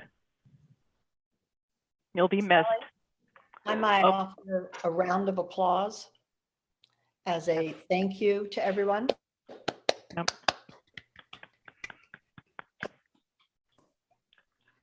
Thank you, Sandy. I agree. Alex, did you have any comments? Well, absolutely not, other than I just wish everyone who's retiring or leaving the best. And Terry, you are in trouble. We're gonna miss our great people for sure. And we do have great people in the Shelton School District. Yes, that we do. We've been very fortunate.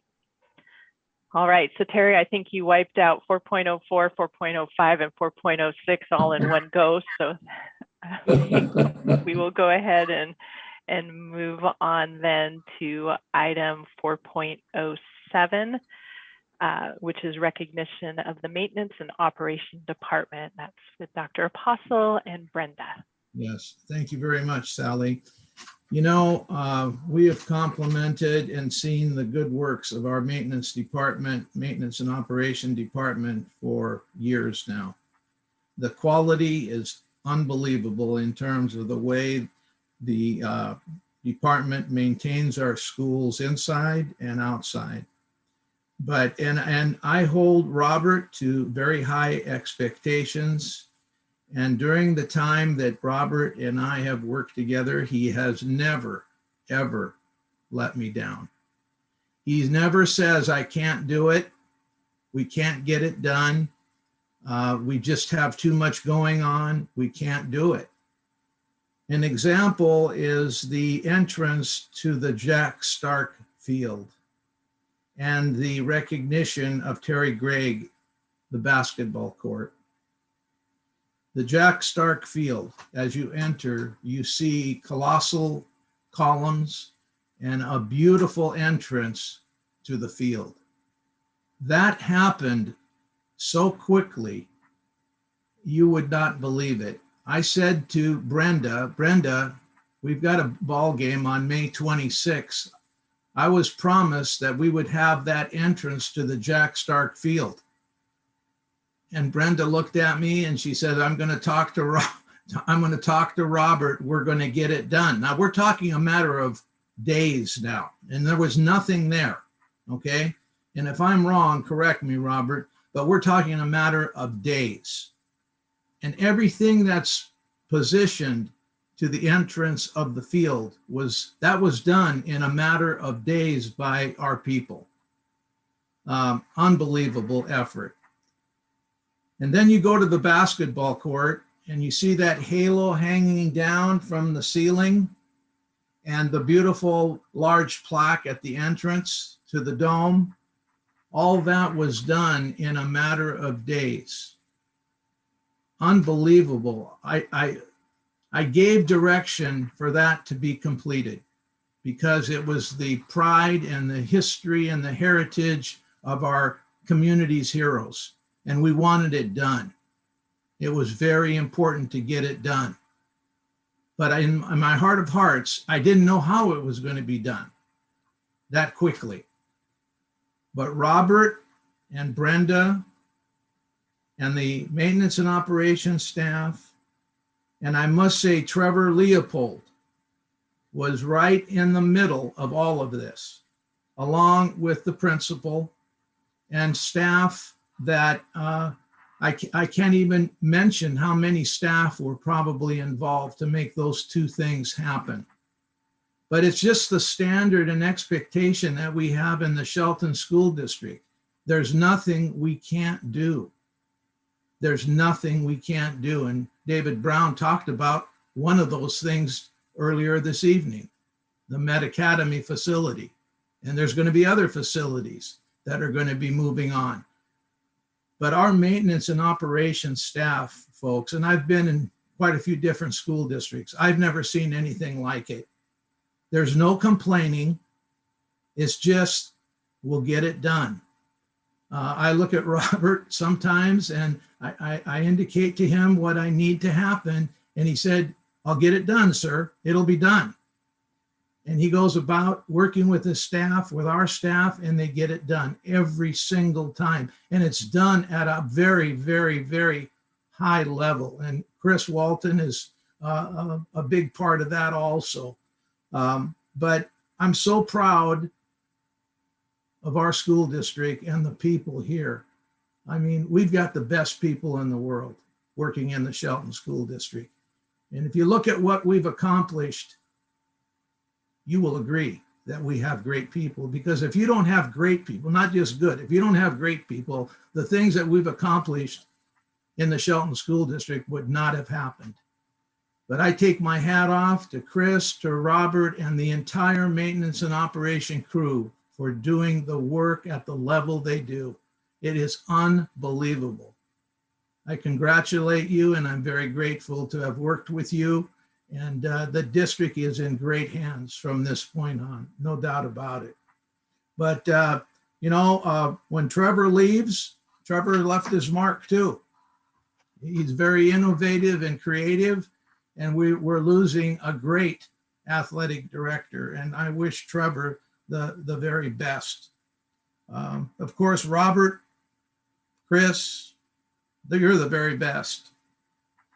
Our maintenance staff, our operations staff, the very best. And Bruce, you're doing a great job as principal of the school. And of course, Brenda makes things happen. She's another person that no matter what I ask, she just does it. She just gets it done. There's no excuses or alibis or I can't, I've got too much going on, or the timeline's too short. It's done. And that's the way we operate in the Shelton School District. So hats off to maintenance and operations and everybody associated with that department. And Robert, you're the best. Thank you. Can I say a quick comment? Yes, go ahead. First, I just want to thank Dr. Postle and his leadership, Brenda, who is the most supportive supervisor I have ever had. She is fantastic. And I appreciate all your support every day, Brenda. And I also want to thank Trevor. I have never worked with a professional athletic director like Trevor ever. These projects that we did, we couldn't have done it without Trevor's help. He knows when to push, he knows when to back off. He's just got the perfect temperament and personality, and he's just a go-getter. And I'm going to miss working with you, Trevor. But most importantly, I want to thank Chris Walton, my foreman. As you all know, the extra work that we had to take on this year, and with the safety and security and COVID, I would not have been able to do anything to the level that we've been able to achieve this year without Chris. He's the best foreman the district's ever had, and is the best foreman that I've ever had in my career. He fully supports me. He goes above and beyond. He thinks he's an intelligent man. He thinks really well on his feet, and he just works really, really hard. I just want to introduce you to Chris, because he's a behind the scenes kind of guy. And I want to introduce Chris and ask him to actually talk about his men and women that work for him and that help and achieve our accomplishments this year. Thanks, Robert. I prefer being behind the scenes. I get to work alongside a great team, and their willingness to step up and meet the challenges that come up speaks to their character. Whether that is fighting through 15 inches of snow to make sure the heaters are fueled, staying after everyone in the district goes home and making sure that the columns get the rock laid onto them, or coming in their days off. And so I just wanted to thank my guys and outside of my guys. So Walt Moore, Vic Strickland, Chris Schmidt, Kevin Wright, John Ferdine, Antonio Almos, Ed Brinkman, Fred Johnson, Kit Maddox, Bert Basso, Melissa Hernandez, and Deanna Johnson, and just couldn't do it without those guys. Thanks, Chris. Thanks for everything. Thank you very much. I see Brenda has a comment as well. I would just like to add, I oversee this department, and they are such a great team to work with. And like Alex said, he came and asked about that entrance for the football field. And I was going, oh my gosh, how are we going to get this done? So Robert and I got together. We're like, oh no, okay. But we pulled it off, and that Chris was an integral part of that one. I got to tell you, he was checking with us constantly. So, I mean, they are amazing. They have pulled things off this year that I never thought they could pull off. So kudos to your whole department, Robert, and you've got a great team, and you make it easy to supervise. So thank you. You're in great hands, no doubt about it. Thank you. Thank you, Sally. Well, thank you very much. And we do notice, we talk about it a lot. It comes up in board meetings. It comes up even in study sessions. Someone will mention, wow, I noticed how great this building looked, or the grounds here looked, or how that particular project was done. We do notice all of the very hard work that you all put in, and we know you have exceptional leader in Robert, and we appreciate him and all that he does as well. So comments from the board.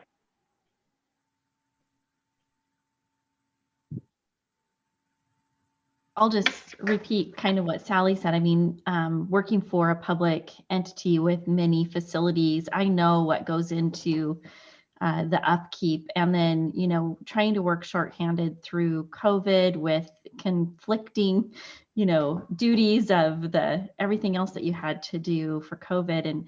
And it is really impressive to drive by the facilities or walk through the facilities and see how well kept they are. So I agree.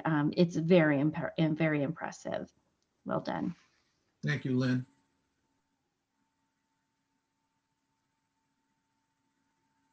Kind of hard to top all of the comments before me, so I will just simply say a huge thank you to all of those people that make all of those wonderful things happen.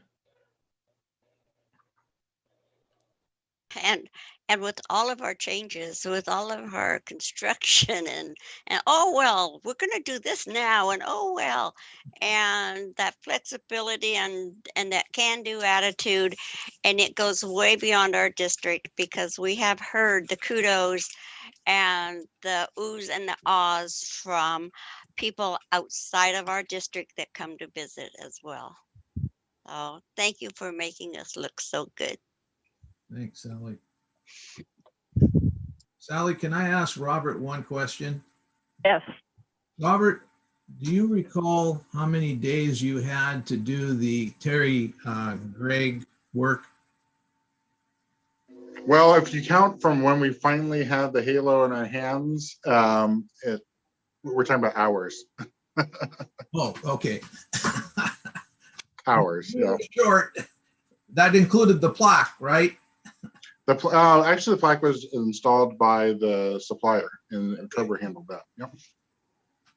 Yeah, I'm not sure you're aware that Trevor was chasing down the UPS driver to get the halo. Yeah, I had to meet him in an undisclosed location to pick it up. So I forgot about that too. I know you did that, Trevor, and thank you. Sure. Okay. All right. Well, thank you very much. All right, so we will move on to our last item under reports and recognitions. This is 4.08, Shelton Academy's Community Partner of the Year and Business Partner of the Year awards with Medina. Thank you, President Carr, members of the board, Dr. Apostle. It's a pleasure to be here tonight, and this is just first of many ways that Shelton Academies wants to start saying thank you to our community members. And these awards are going to a person and an organization who this year went above and beyond the many hours that our community donates to us every year in the form of advisory committees and guest speakers. And you're going to hear some more statistics about that at another meeting. But tonight, we really want to honor some special people. So while I read from the award letter, I'd like to show these beautiful plaques that were designed and made by Mike Carlin and Jake Fullington out of the Manufacturing, Engineering, and Technology Academy. And the first one is to honor Rose Nye, who is our Community Partner of the Year. And I'd like to read from the award letter. Dear Mrs. Nye, on behalf of the Shelton School District, Shelton Academies is pleased to recognize you as our 2020-2021 Community Partner of the Year. Your tireless efforts to see that the Shelton School District had the property necessary for future expansion and enrichment of our programs in the construction, trades, and natural resources is a testament to your belief in and support of our students and our community. For many years to come, students and families will remember your selflessness and your support. Our community partners in both areas look upon your generous gift as the foundation for programming that will help students learn the skills necessary to stay in our community and have successful careers. Thank you from the students, families, and staff for your support and belief in our efforts. Mrs. Nye couldn't join us tonight, but we will be taking this to Mrs. Nye and meeting with her next week. So we just really want to say thank you to Rose Nye and her family for what they did for us this year. Dr. Apostle? Yes, thank you, Dina. I had the honor and the privilege to work personally with Rose on this project. And we had many, many discussions about Shelton and her love of Shelton and her love for our students. Her commitment, her generosity, and persistence to make this happen was unbelievable. She was not going to give up. There were some challenges, but she would constantly tell me, "We're going to make this work, Alex. We're going to make this work." And it did work. And I can't express enough appreciation for Rose and what she's done for our students and for our community and for our school district. That property is also a game changer in the future. And thank you, Rose, for everything, for sticking with us and for following through with what you said you were going to do. I never doubted that you were not going to follow through with the donation, and we thank you tremendously. Thank you, Dina. And for our second piece tonight, I'd like to welcome from Sierra Pacific Industries, Corey Harris, who is here with us tonight. Corey is the Fab Shop supervisor, and as you will hear from Don and from Dr. Apostle, a really integral part of this next award. So we would like to recognize Sierra Pacific Industries as our Business Partner of the Year. So on behalf of the Shelton School District, Shelton Academies is pleased to recognize Sierra Pacific Industries as our 2021 Business Partner of the Year. Sierra Pacific is consistently a strong partner to the Shelton School District, but this year has been above and beyond. In addition to the support you show through material donations to the construction pathway and equipment donations to the welding pathway, this year your employees donated many additional hours to move the new engineering mechatronics pathway forward. These employers worked tirelessly, reviewing every aspect of what Shelton Academies was designing, gave input into equipment, certification, and skills they need students to have. Sierra Pacific Industries then generously donated $25,000 to help buy the equipment for the building. This type of time and commitment ensures that our students are receiving an industry standard education in our academy pathway and gaining industry recognized credentials valued by our community employers. These skills and credentials enable our students to remain in the community and have successful careers. Thank you from the students, families, and staff for your support and belief in our efforts.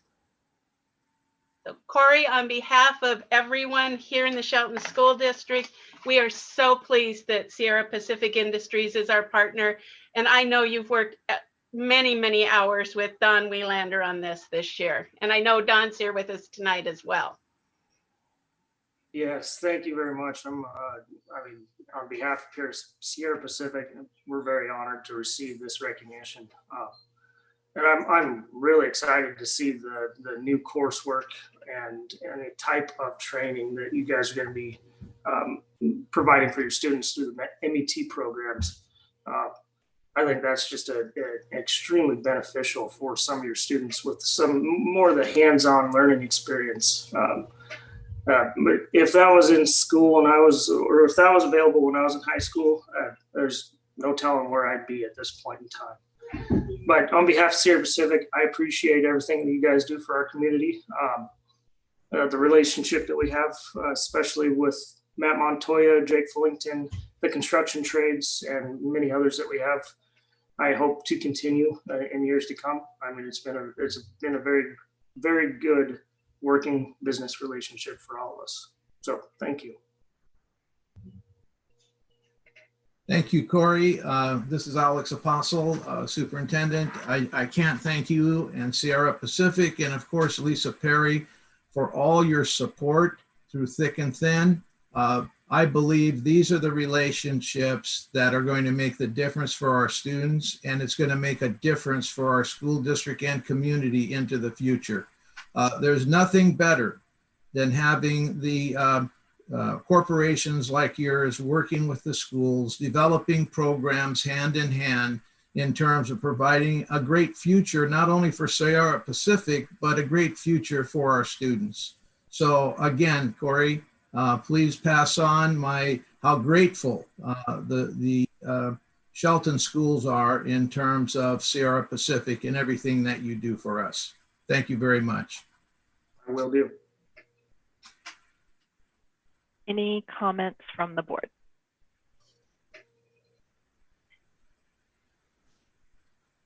Generosity like that from our community makes it a great time to be a student in Shelton. Thanks to all. I should also say that Don Wielander has worked very closely with Sierra Pacific and has made a tremendous difference in terms of the Met and our future in relation to working with Sierra Pacific. Don, do you have anything you want to add? Thank you, Dr. Apostle. I just want to reiterate a big thank you to Corey. I know when we had talked about the Met, I sent him and Lisa Perry a list of equipment that I thought may work. Corey scrutinized that list, got back to me and said, these are the items you need to purchase. And he recommended numerous things. We were able to make those purchases. Corey also sits on a few of our advisory boards. I know he works with Jake Fullington and Matt Montoya very closely, and he's recommended specific welders for the welding department and has made the donations from Sierra Pacific possible with his recommendations. So hats off to Corey and to Lisa Perry. They both have been true partners with the Shelton School District. No doubt, no doubt. Thanks again, Corey. Thank you. All right. Well, yes, thank you very much. We appreciate our community partners that work with us and support our school district and our students and all that they're doing. It's exciting to see all the ways those things are being woven together as we move forward. All right. So let's go ahead and we will move on to item number 5, which is the consent agenda with minutes and fund warrants and a personnel report. Is there any discussion on the consent agenda? If not, I would entertain a motion. I move that we accept the consent agenda as presented. Second.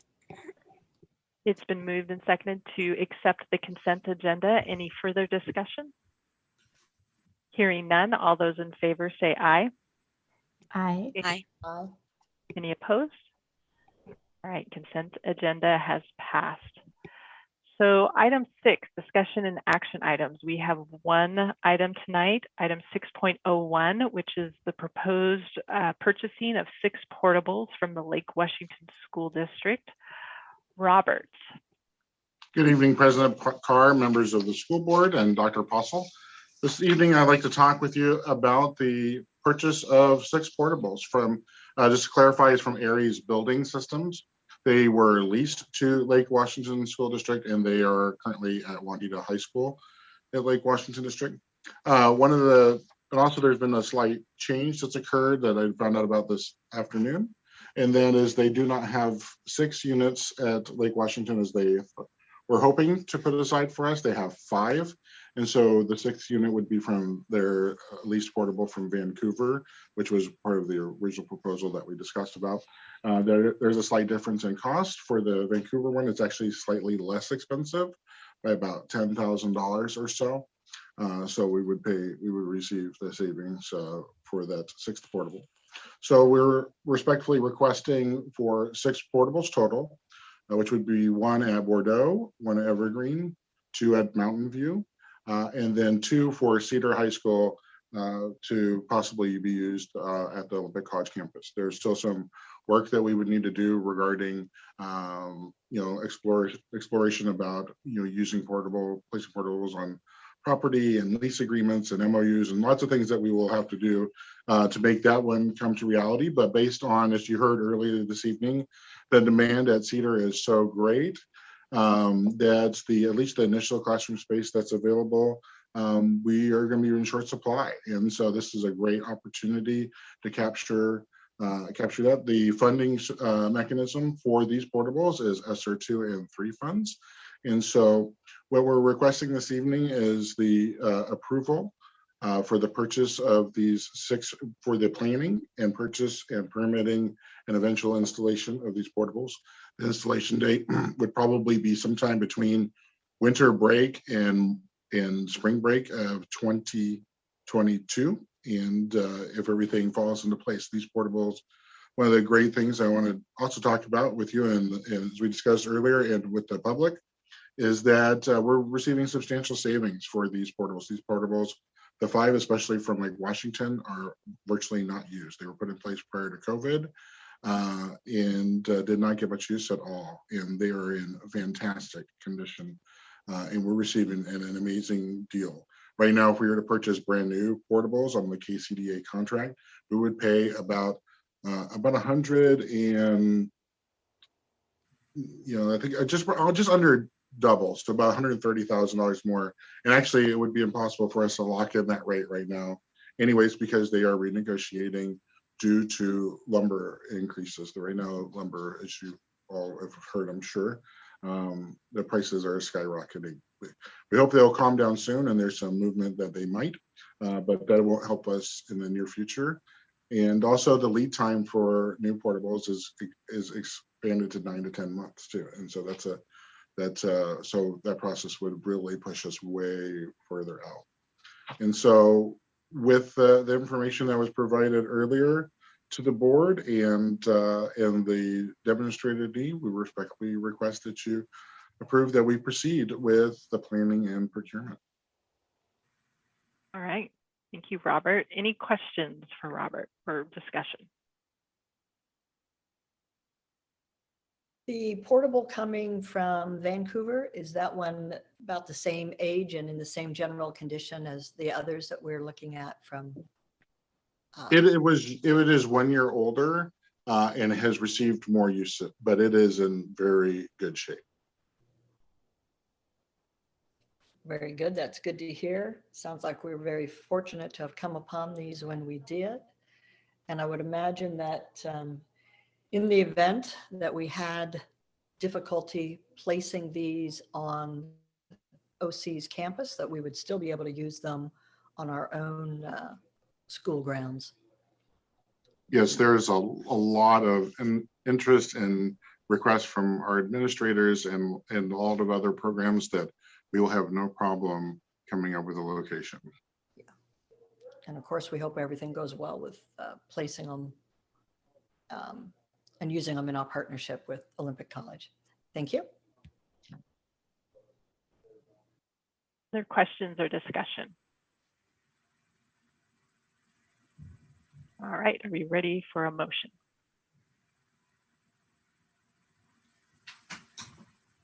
Hey, I will move that we approve item 6.01, the purchasing of 6 portables.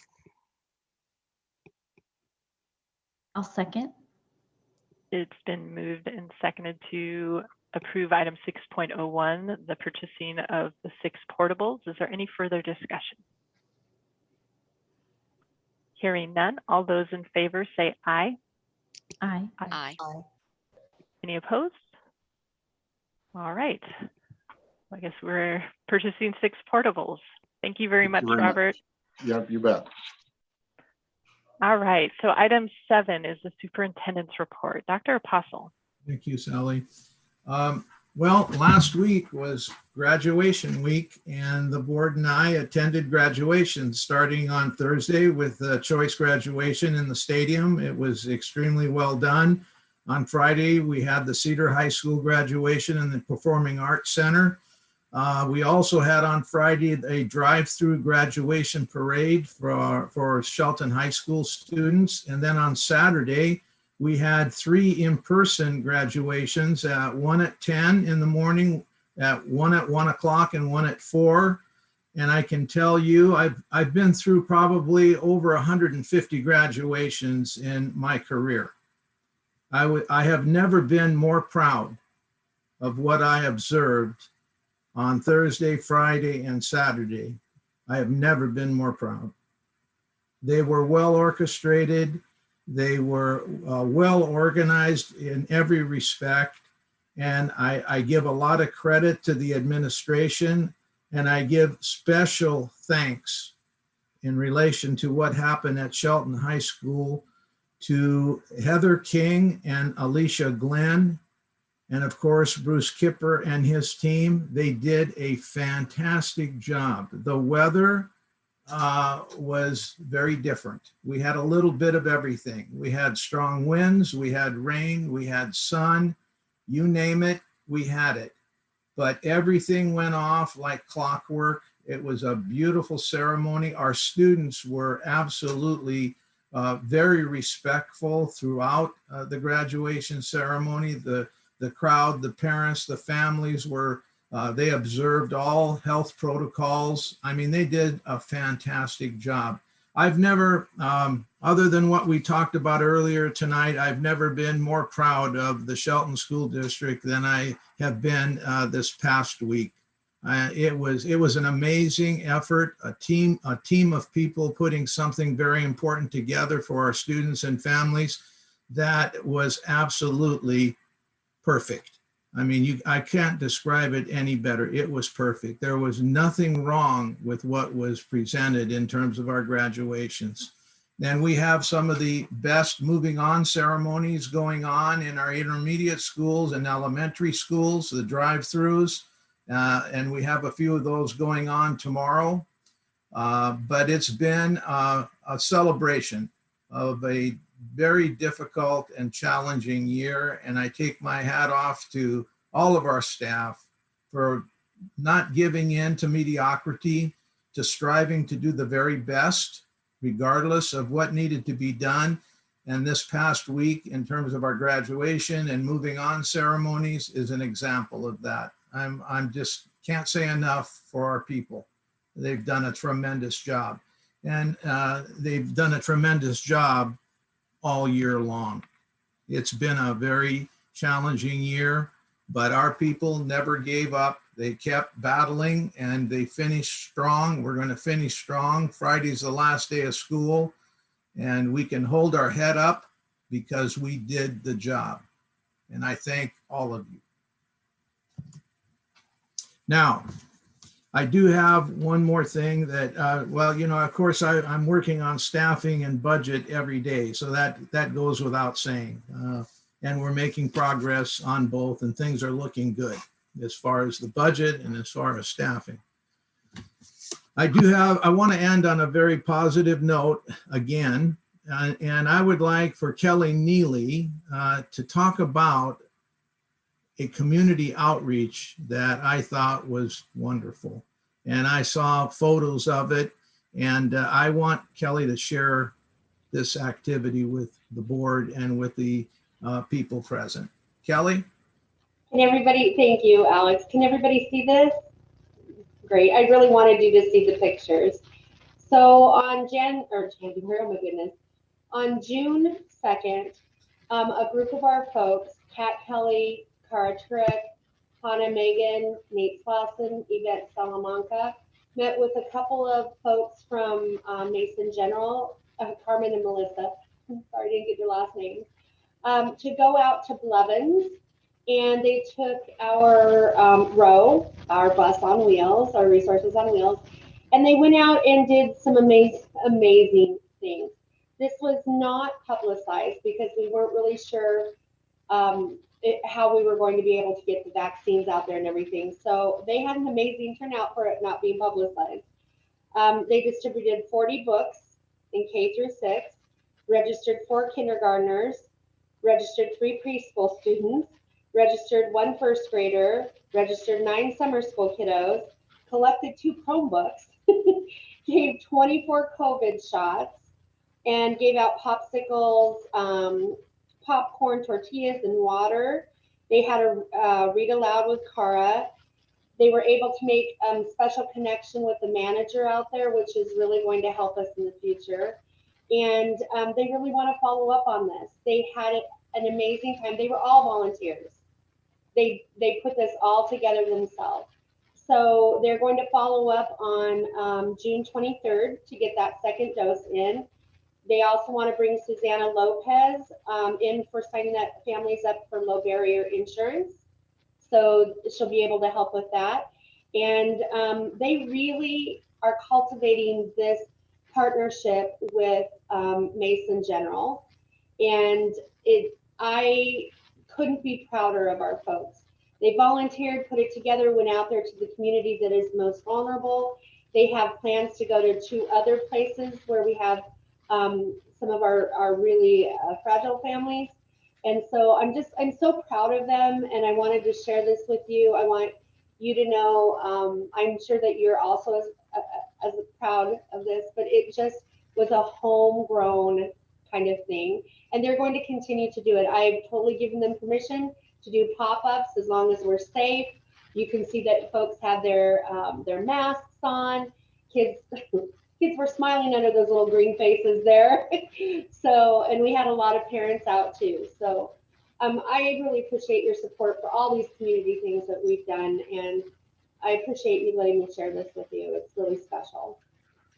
Thank you, Kelly. I just want to add real quick, Sally, that, you know, Robert's involved in everything. And I want to mention the fact that the graduations went as well as they did because he and his crew were also behind the scenes doing what they needed to do. So again, it was a team effort, and there's probably more people that I should mention, but I can't think of all of them. But maintenance and operation was involved in the graduation went off as well as it did. Thank you. Thank you, Alex. And thank you, Kelly, for sharing that. That was great. All right, so we come to our second community comment portion of the evening. If you're interested in making a community comment, you can raise your hand by doing *9 on your phone, or if you're here in person, then you're welcome to use the Zoom tools to raise your hand. So are there any community comments at this time? All right, I see phone number 9034. You have your hand raised.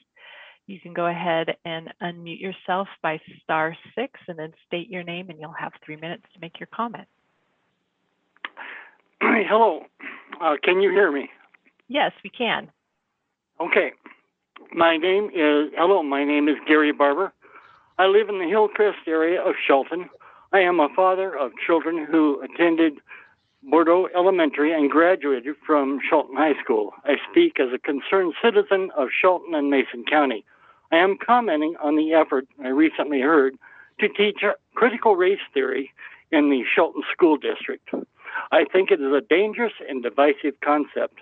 It does nothing to unify our community and nation. I believe it is nothing more than cultural Marxism. Separates people into classes of the oppressed and the oppressors, the haves and the have-nots. Rather than encouraging and empowering every student to capitalize on the strengths and abilities and talents of each one possesses, students are told they must either acknowledge their communal guilt of unearned privilege and therefore are the oppressors, or claim that they have always been victimized and oppressed by some other class and race. It teaches that your accomplishments are not your own, but are unearned, gained at the expense of someone else, or that you are not capable of accomplishing your dreams on your own and therefore must rely on someone else, usually the government, to make those dreams a reality. Martin Luther King had a dream where people would not be judged on the color of their skin, but judged on the content of their character. Critical race theory holds that his dream is not possible. I would hope that the Shelton School Board and those who have the delegated responsibility for education of our young citizens would reject this un-American ideology. We should promote the American tradition of the protection of equal rights for every person and special privileges for none. Thank you. All right. Well, thank you for your comment, and thank you for hanging with us until the end of the meeting. I appreciate that. All right. You're welcome. So we'll go ahead and move on to item 9, which is board member comments. All right, Lynn, you're at the top of my list tonight. All right. First, I just wanted to congratulate all the graduates. I mean, what a year for that group of students. And it's just great to hear that, you know, graduations went off without a hitch. And I'm sure they and their families are very happy to be moving on. I also want to congratulate all of our retirees. I had a work radio going on in the background, so I wasn't able to unmute myself and say it then. But for all of you who are retiring and have put in so many years of service with the district, just thank you. You know, from our community, from as a board member, and for my kids' sake, obviously they would have benefited from that. And for you who are moving on, same thing. I mean, thank you for everything that you've contributed to our district. It's just amazing. Wanted to thank everyone involved for the Terry Gregg ceremony. And the halo was the talk of the night. Everyone surprisingly noticed it at different times. They'd be like, whoa, did you see that? And so it's very impressive, and what a great idea. It looks really awesome, and that was a wonderful ceremony. So everyone who was part of that, kudos to you. And then finally, I loved all of our presentations tonight. I learned a lot. There was a lot of really great information and things that we as a district should be so proud of. But I especially loved the community partner recognition portion and the community outreach, because I just think that is what makes us so special in Shelton is our community partnerships, and we really know how to leverage them, and vice versa. And I think, you know, our entire community benefits from those mutually beneficial relationships. So really happy to see us recognizing that and thanking those partners for all they do for us. And I did have a moment of panic that this was Dr. Apostle's last meeting. Then I read my notes again. It was like, okay, good. I didn't drop the ball. One more. One more. Thank you, Lynn. All right, Sally B.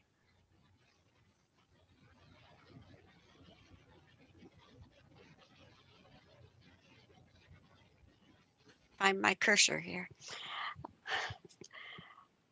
Well, a lot has already been said, and with the community and so many things, and with all the options, I think we do see the benefit of that.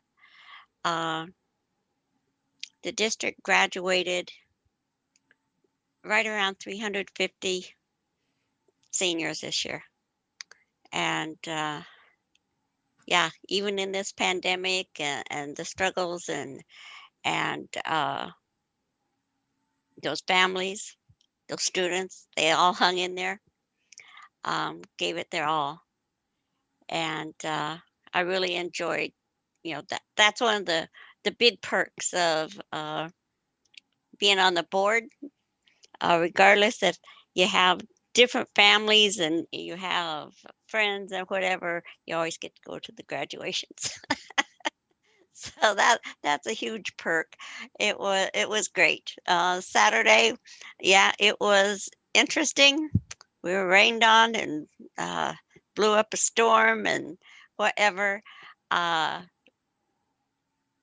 Those students sat there throughout it all, and such proud families.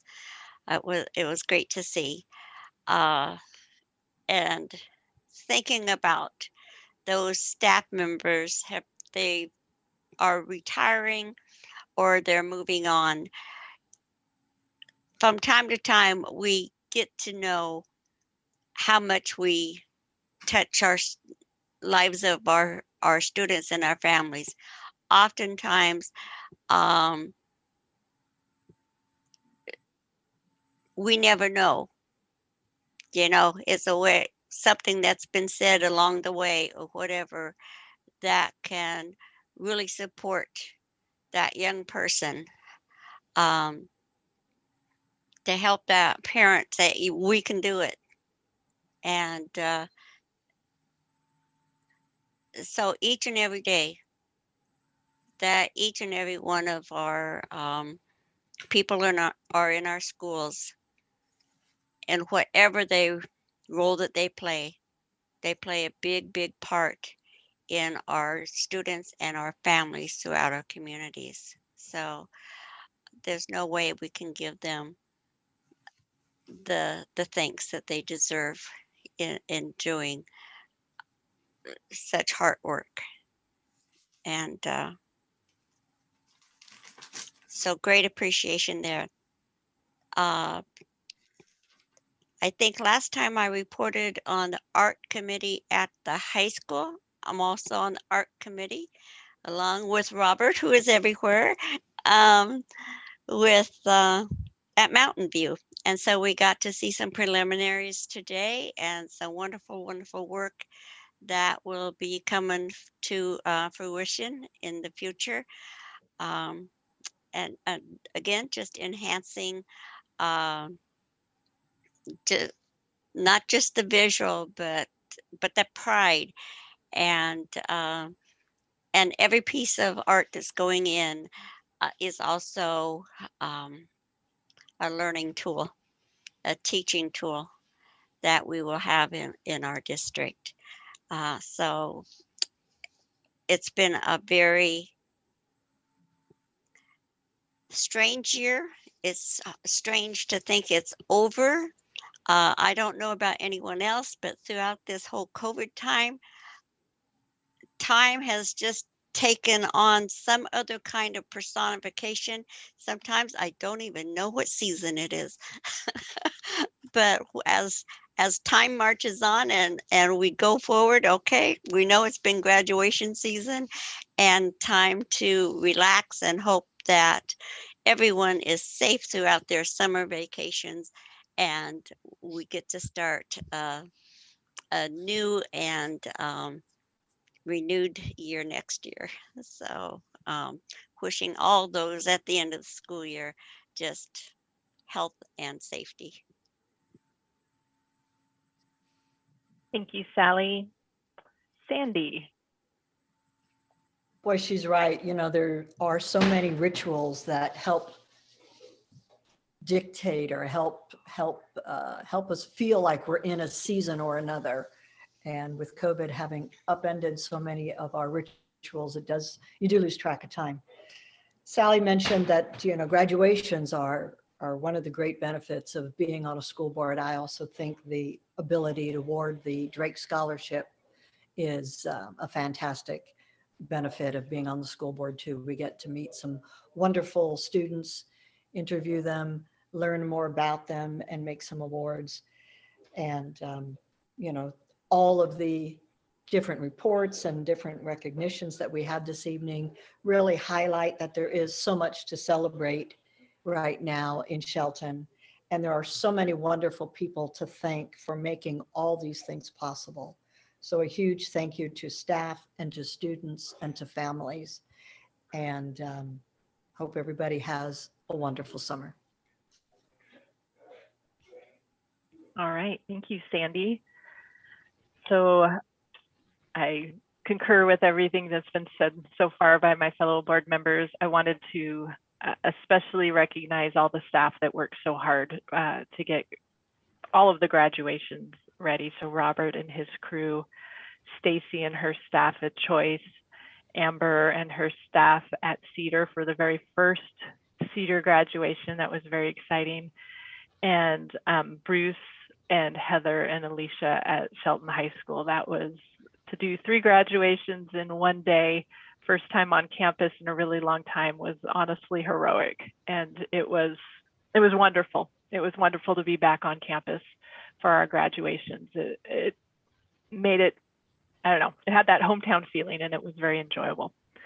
I also wanted to remind board members that we do not have a study session this Thursday. We have moved it to June 17th, the following Thursday at 4:30. Gives Brenda a little more time to work her magic and crunch the numbers and get the information that she needs. So that will be next Thursday, June 17th. All right, so we do not have need for an executive session tonight, so we will move on to item 11, which is adjournment. Who would like to make a motion? So moved. Seconded. It's been moved and seconded to adjourn. Any further discussion? Hearing none, all those in favor say aye. Aye. Aye. Any opposed? All right, we stand adjourned. Thank you very much for all of the wonderful reports this evening. Everyone have a wonderful evening. See you.